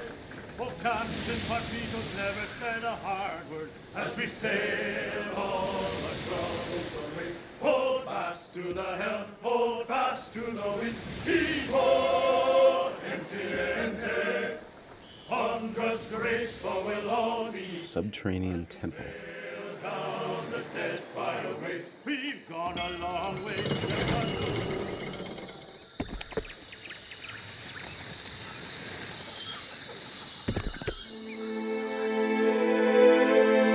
After traipsing through a barren desert for several hours, you come across an Engwithan ruin in the center of a clearing. As you near, you realize the door to the ruin's entrance is emblazoned with the broken crown of Woedica. The door swings open at your approach, and you immediately feel an oppressive presence butting against your mind. It tests your mental defenses, searching for a gap to exploit. Then, just as quickly as the presence arrived, it's gone. Okay. All right. I guess this is an island that we can name. Look there. Of course.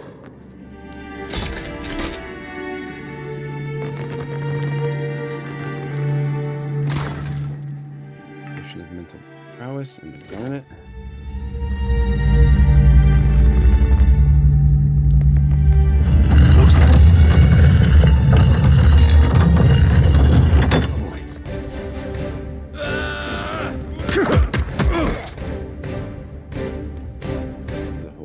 Of named people here. Didn't work.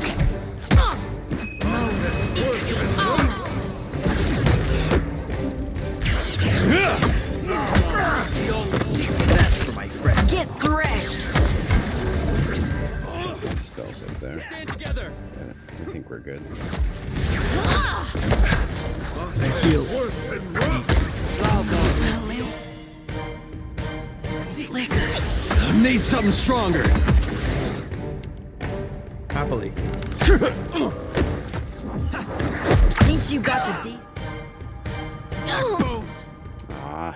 Shody's done for. Yeah. As you wish.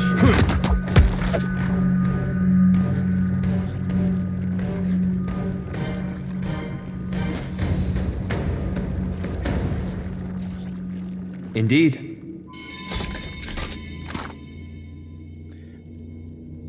Ferrix Journal. 2 Funinverno 2827. The new year has come. The time for reflection, beginnings and endings. Here I am, an aged man of 60 years, retired from the services of the Steel Garrote. I have no family of which to speak, no tethers bind me to this life, but those that bind me to my brothers in the Order. In the tradition of the new year, I wonder, will I spend my twilight years in swift decline, wanting only to feel the pallid night's touch upon my cheek? No. For decades, veterans of the Garrote have traded tales of legendary Mace said to be blessed by Woedica herself. What I would give to behold but one thing touched by the hands of the exiled queen. I will embark on my final quest. I will gather my brothers, find the Mace, and with it, a pride that will buoy me to the end of my days. So be it. So like the last temple we found on an island that wasn't named, that was a Woedican temple. The Steel Garrote was there, and now the Steel Garrote is here as well. Last one is where we found Imperator Ludwig? The Imperator? Inquisitor Ludwig. And this time it's this man named Gofaric. One in Prima, 2827. Long we have journeyed, my brothers and I. I begin to wonder now if this was a fool's errand, an old man's last grasp at the glory of boyhood tales. We left Adir in good spirits, on a boat bound for the Deadfire. Our good cheer has fled, yet still we are on this cursed boat. Were the legends a lie? Cud for old soldiers to chew, fodder for talk of remember when in the good old days? I wake in the night thinking I have heard the sound of Weimeric's familiar drunken stumble into the barracks, but it's only a groan of the ship, or a deck door swung open in a slamming in the wind. I miss the comforts of the Garat's lair. A roaring fire, strong beer, a tale or two among friends. Will I ever know those comforts again? 17 Majestu, 2827. The tide has turned in our favor.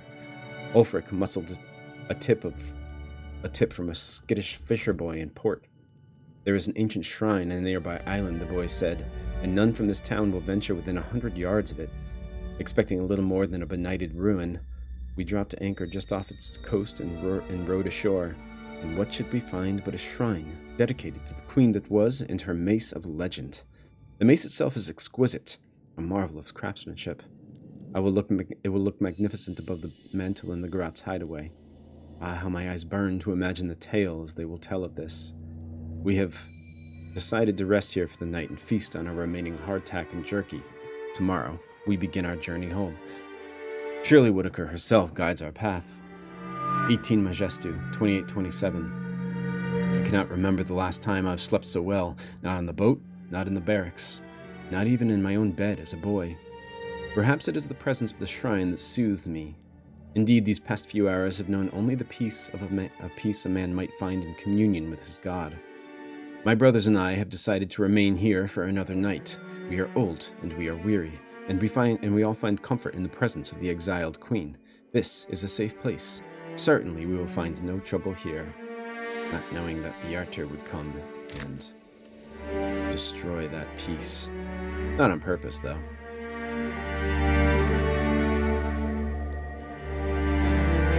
I wonder if we can find this mace somewhere. I'd be glad to.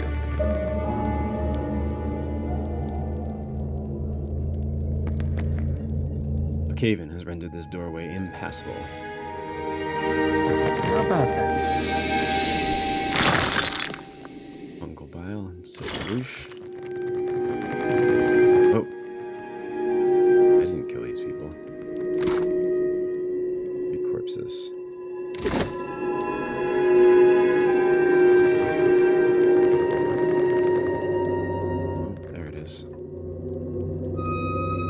Statue of Woedica at her throne, and the mace is here.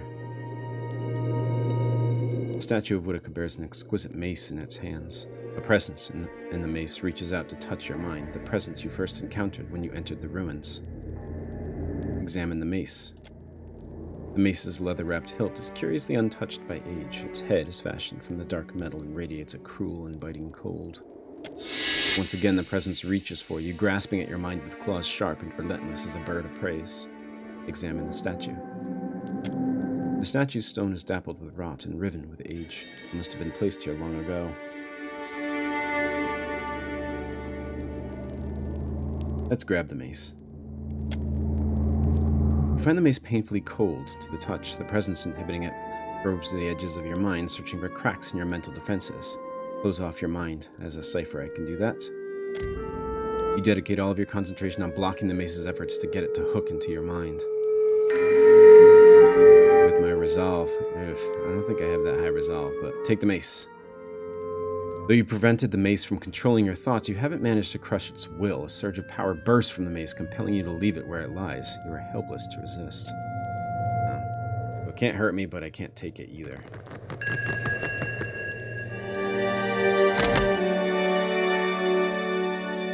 Resolve is only 11, you know. Let's see.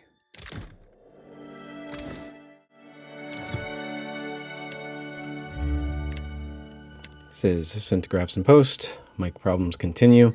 Not sure exactly what happened here, if I muted the mic or it just stopped recording. So when you hear me, I think for the rest of the recording, it will be after the fact, which means I might just be kind of rushing through some things. So I wanted to try and grab this mace, so I rested, I made myself some seafood stew, which upped my resolve, and I equipped a amulet, I believe, that gave me a +2 resolve, but as we'll see, it wasn't enough.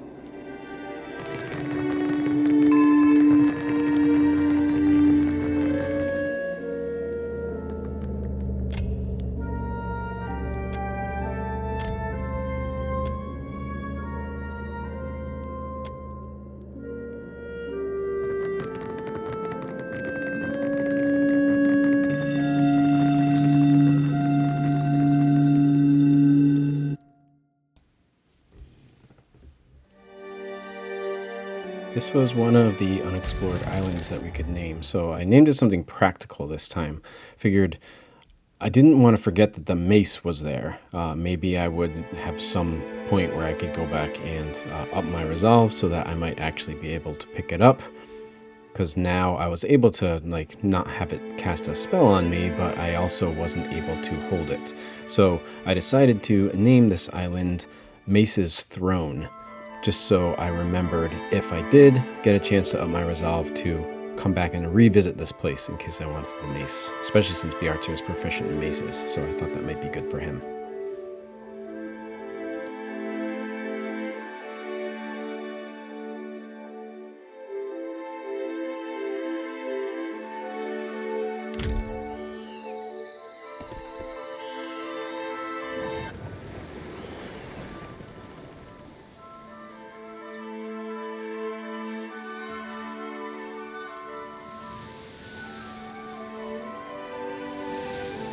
It had been a while since we explored some of the ocean, so I wanted to get the eastern part of the map a little bit more mapped out. I didn't do the whole thing, but I'm just spending some time now, as you can see, clearing the fog of war.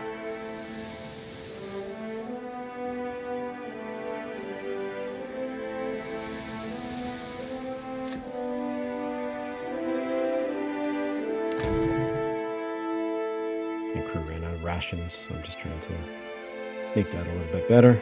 You can see their morale is still very high, but if they don't have anything to eat, that could change quickly. So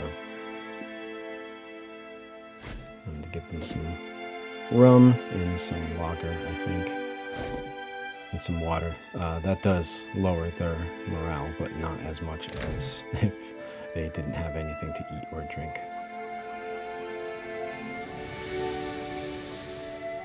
Like there's a fight on this island that was a little bit too tough for me, so we didn't stop there, but it's probably a nameable island. I'm not sure, 100% sure on that.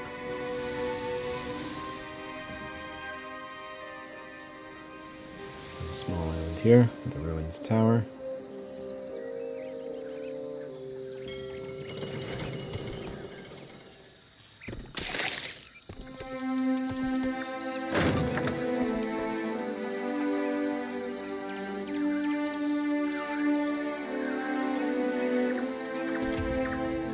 The remains of the tower lie strewn on the ground before you. The stone structure seems to have tumbled over during an earthquake. The tower appears abandoned. Not even a corpse remains. So we're searching. We got a Thrust of Tattered Veils scroll. Potions of Deafness. That's it.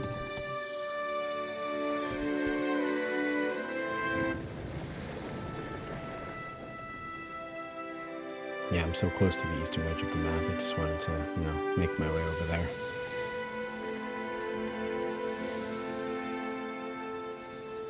Clear that fog of war. Thankfully didn't get attacked by that captain.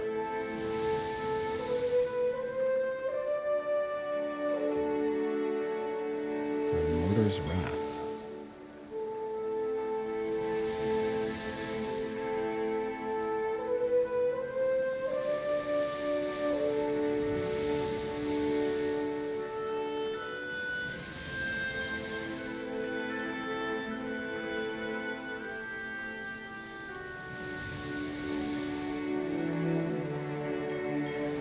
Punch me, Captain.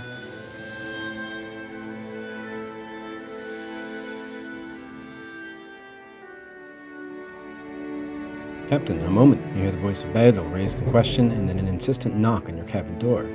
Beidel pokes their head into your quarters and frowns. You found a man drifting on a piece of flotsam. The deckhands tried to talk to him, but he's speaking in a tongue none of us have ever heard before. Should we bring him on board? See if we can get a few words of sense out of him, or would you rather we leave him to his fate? Bring him on board. I'll meet him on the deck. Beidel nods, acknowledging your order, and hurries out the door. You gather your equipment and head out onto the main deck.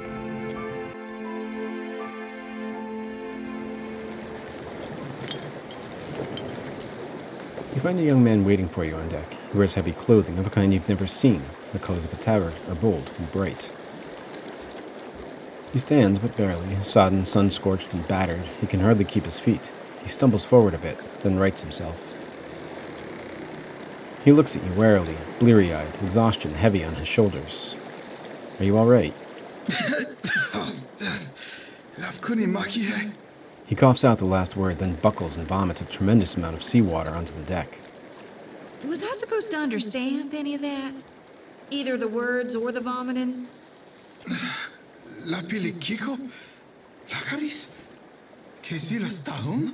He knits his eyebrows. His words are unfamiliar to you. Their sound low and hard-edged, but his tone is soft, with confusion. I'm going to try and speak in Gwithan to him. I could speak Orjoma, that is the language of the Pale Elves.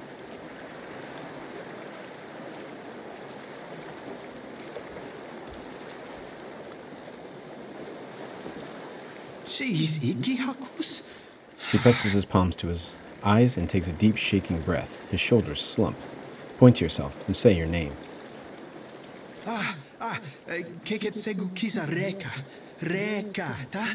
His eyes light up at the first expression of happiness you've seen from him. As he pronounces his name for you, he taps the center of his forehead. I got it. Your name's Reka. He pumps his fist a bit, pleased to have finally managed to communicate with you.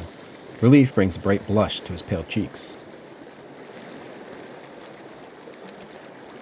He turns away then, casting his gaze over the rough sea. What he's thinking is unclear, but you can guess by the veins pulsing hard in his neck and the tight fist at his sides that he seems to be coming to a decision.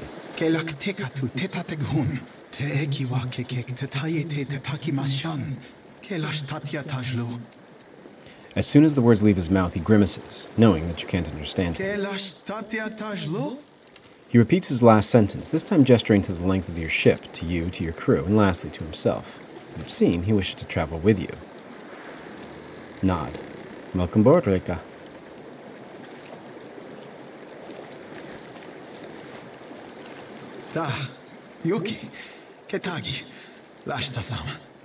Though he doesn't understand your words, he grasps well enough your meaning. Reka gives you a small smile and a quick nod of his head in acknowledgement, or perhaps in thanks. I'll make him a brawler, a fighter monk. Not gonna bring him aboard right now. Well, I'm not gonna make him a part of our party right now. It's Kehu leveled up here really quickly.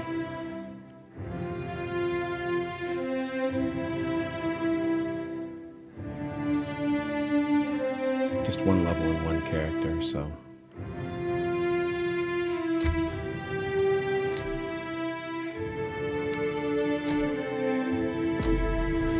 Not gonna bother to cut through that.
southeastern corner here.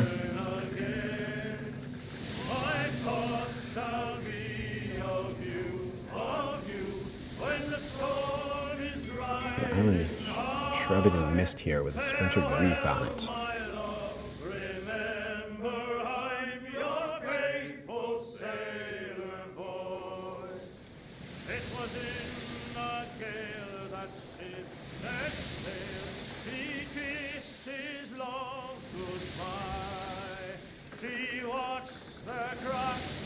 I was wondering what the compass was on the map there. I thought that maybe it was something important, but it was just an artistic flourish on the map.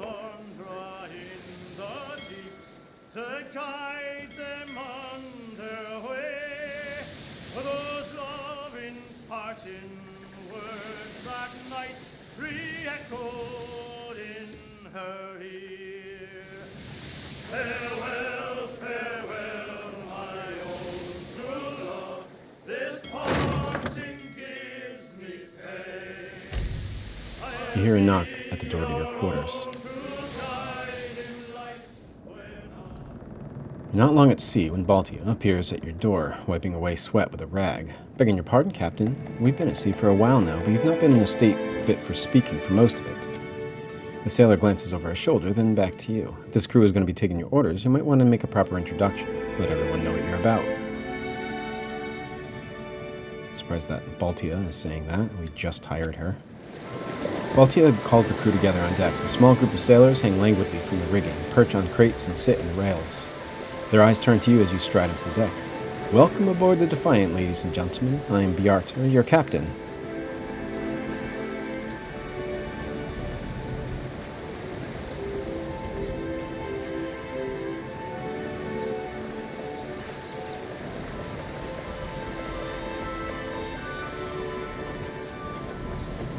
Glad to have you, Captain, Beidel cries, eliciting nods from several of the crew members. Irena smiles at you from above crossed arms, and Elda Ingram claps tightly.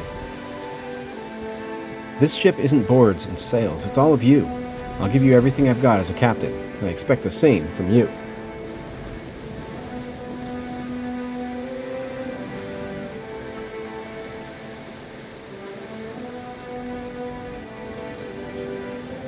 Aye, Captain, Beidel cheers, sparking chuckles. Baltia claps and the rest of the crew join in, smiling and nodding.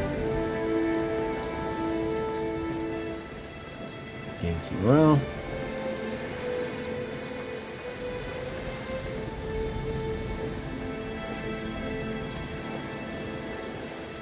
Think I chose... Aethys leaves a trail of destruction and despair in his wake. It's up to us to set things right.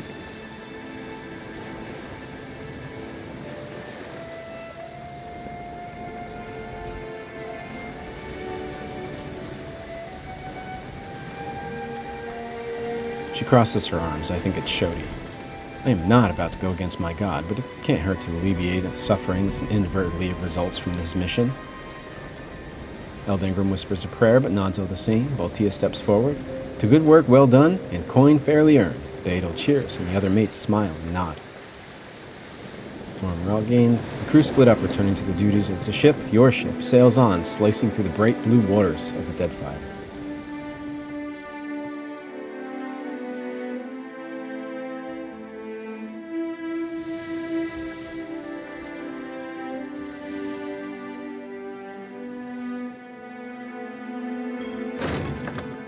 Palm slats.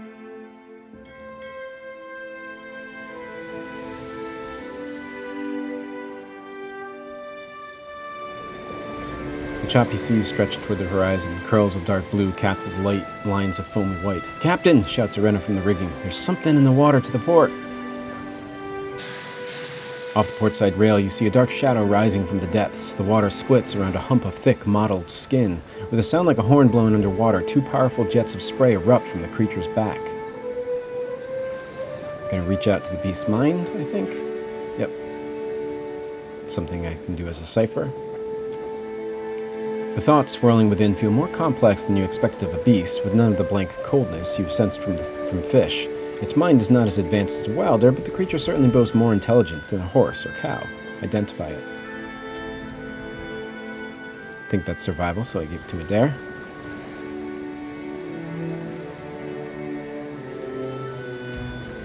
Motare frowns at the water. Bowhead, maybe? Or a wallface? Whale, either way. Thoughts, crew? Tongue flicking across chapped lips, Rumdum Regera says it's a wallface, Captain. Best whale for hunting in the whole Deadfire. Eldengram snorts. More likely a bowhead. You see that V-shaped spout? It's on account of it having 2 blowholes. Rumdum Regera scoffs. That doesn't make it any worth hunting. It does if it dives and sinks our skiff, Eldengram's eyes roll.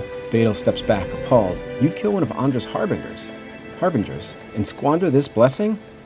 We'll let the creature pass in peace. Rumdum Regera sighs as the crew members resume their duties. You sail on. The great beast keeps pace with the ship for several hours, its song seeming to vibrate with the very planks of Defiant. Beidel hums quietly along as Rumdum Regera tosses bits of food to the creature. Eldengram sighs. They don't eat hardtack. Arena chuckles. The ship sails on. Morale gained, got some experience. There was a positive interaction with a sea beast. Some kind of whale.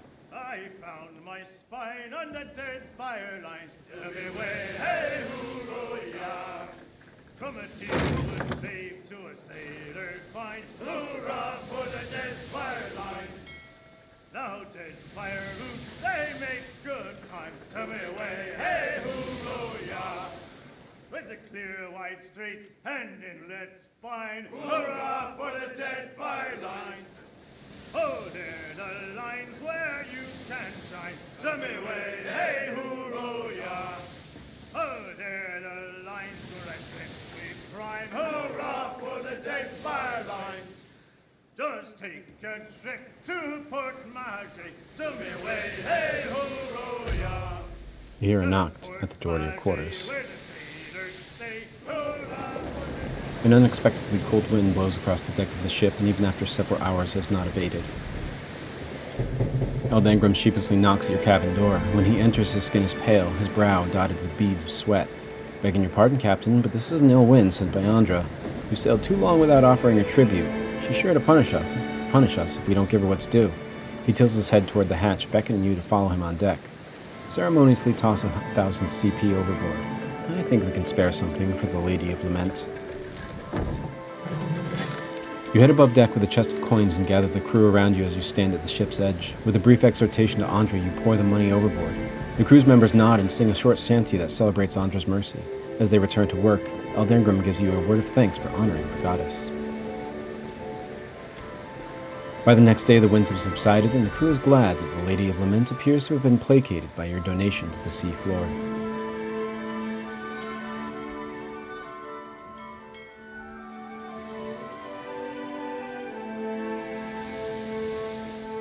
The game does a good job of making it feel like you're out at sea for a really long time with these interactions, I think. A shipwreck.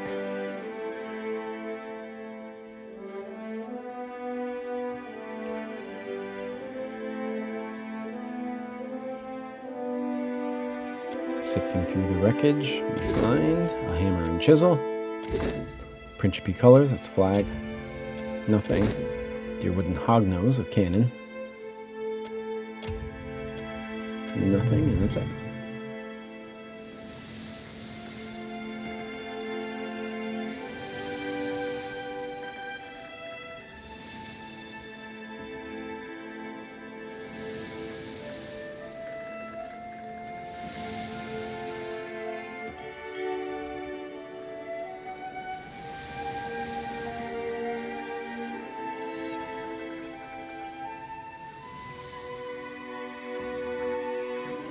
Right here is an orchard.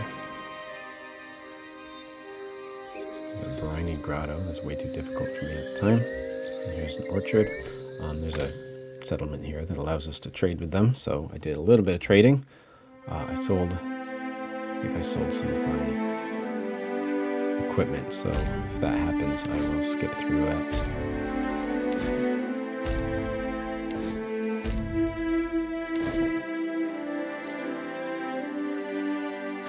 Yeah, I'll skip through this here.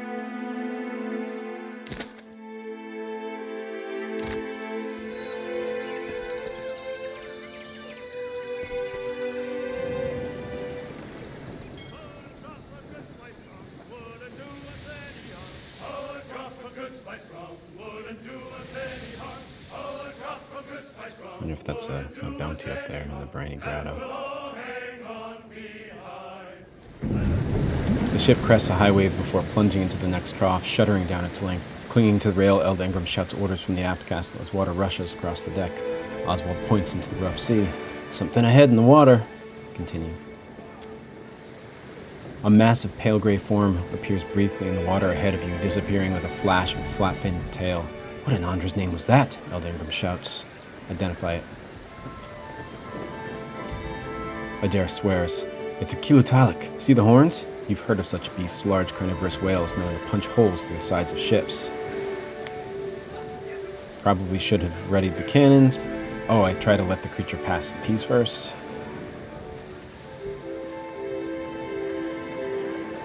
Oh no.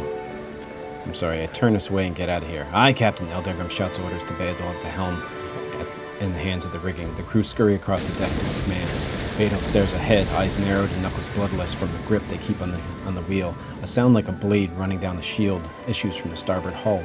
The great gray beast erupts from the sea, its three tusks stabbing at the sails as it bellows. It crashes again into the water, rocking the boat and sending Beadle sprawling. The helmsman does not get back up.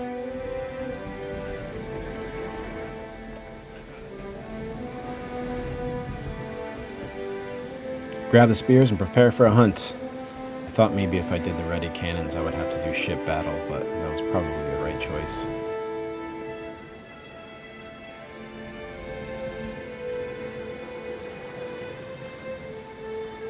I thought maybe if I did grab your spears then we would just like have a regular combat fight. Eld Ingram gapes. Gods, Captain, you jest. Sealed Delia though grabs a harpoon. I'm claiming one of those tusks for sure. The skiff hits the water and the crew bounce about, tossed by the water.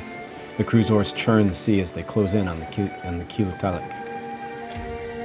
Harpoon in hand, Shield Sister Delia leaps from the skiff. The beast twists, jaws snapping. Only the top half of Shield Sister Delia's body hits the water. Sweet Andra, Eld Ingram mutters as the beast rips the skiff apart. Ready cannons to fire, all hands to battle stations. Eld Ingram nods and begins shouting orders. Hands scurry across the deck, disappearing into the hold, and the sound of metal against metal rise from below. Oswald's eyes meet yours. I'm not sure that's an option, Captain. As if on cue, the beast explodes from among the waves, its three massive tusks stabbing forward as it slams into the side of the ship. The higher tusk tears into the rigging and mainsail, while the thicker lower tusk rip through the side of the ship and juts from the deck. The hull of the Defiant takes 15 damage. One of them catches Shodi in the leg, and your companion drops, screaming in agony and cradling the wounded limb. Shodi was injured.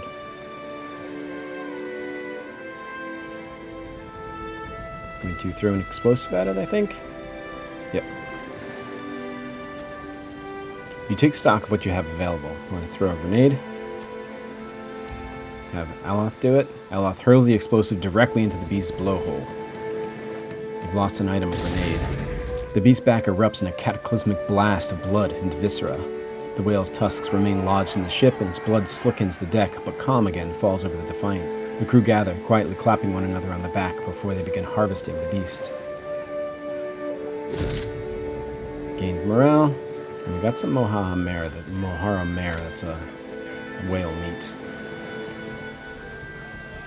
We got a horn. We lost Shield Sister Dahlia, though.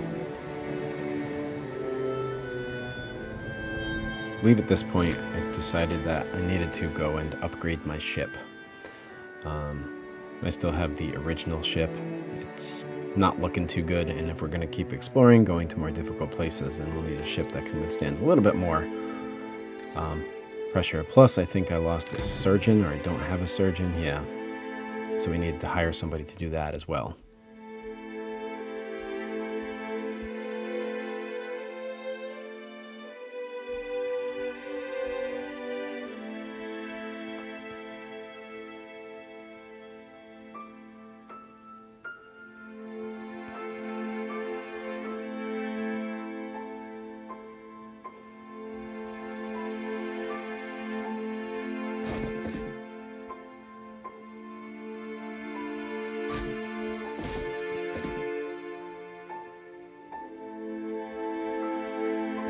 Just making sure we have enough food for the return trip.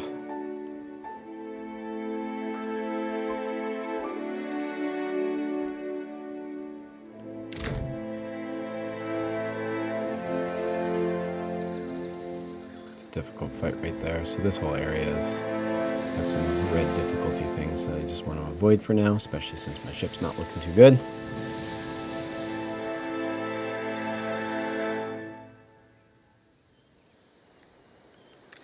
So yep, time to head back to Nekataka, I believe. And just gotta make sure there's no interactions on the way there. But I spent a little bit of time trying to upgrade my ship while I was in Nekataka. And I went over like some of the upgrades that I made, who I hired, and all that. I think instead of go through all that right now, I will begin next session just explaining the upgrades that I put there, so you don't have to go see me buy everything, especially since I have to re-record my voice here. So we won't have to go through that whole thing, and I'll just start. Although, no, there's just 2 crew members that are playing a game of Orlan's Cradle here that I don't join in on. Not much to do there. I'll just say maybe next time, I think. Or maybe I just walk away. Don't really love the game of Orlan's Head, mechanically or lore-wise.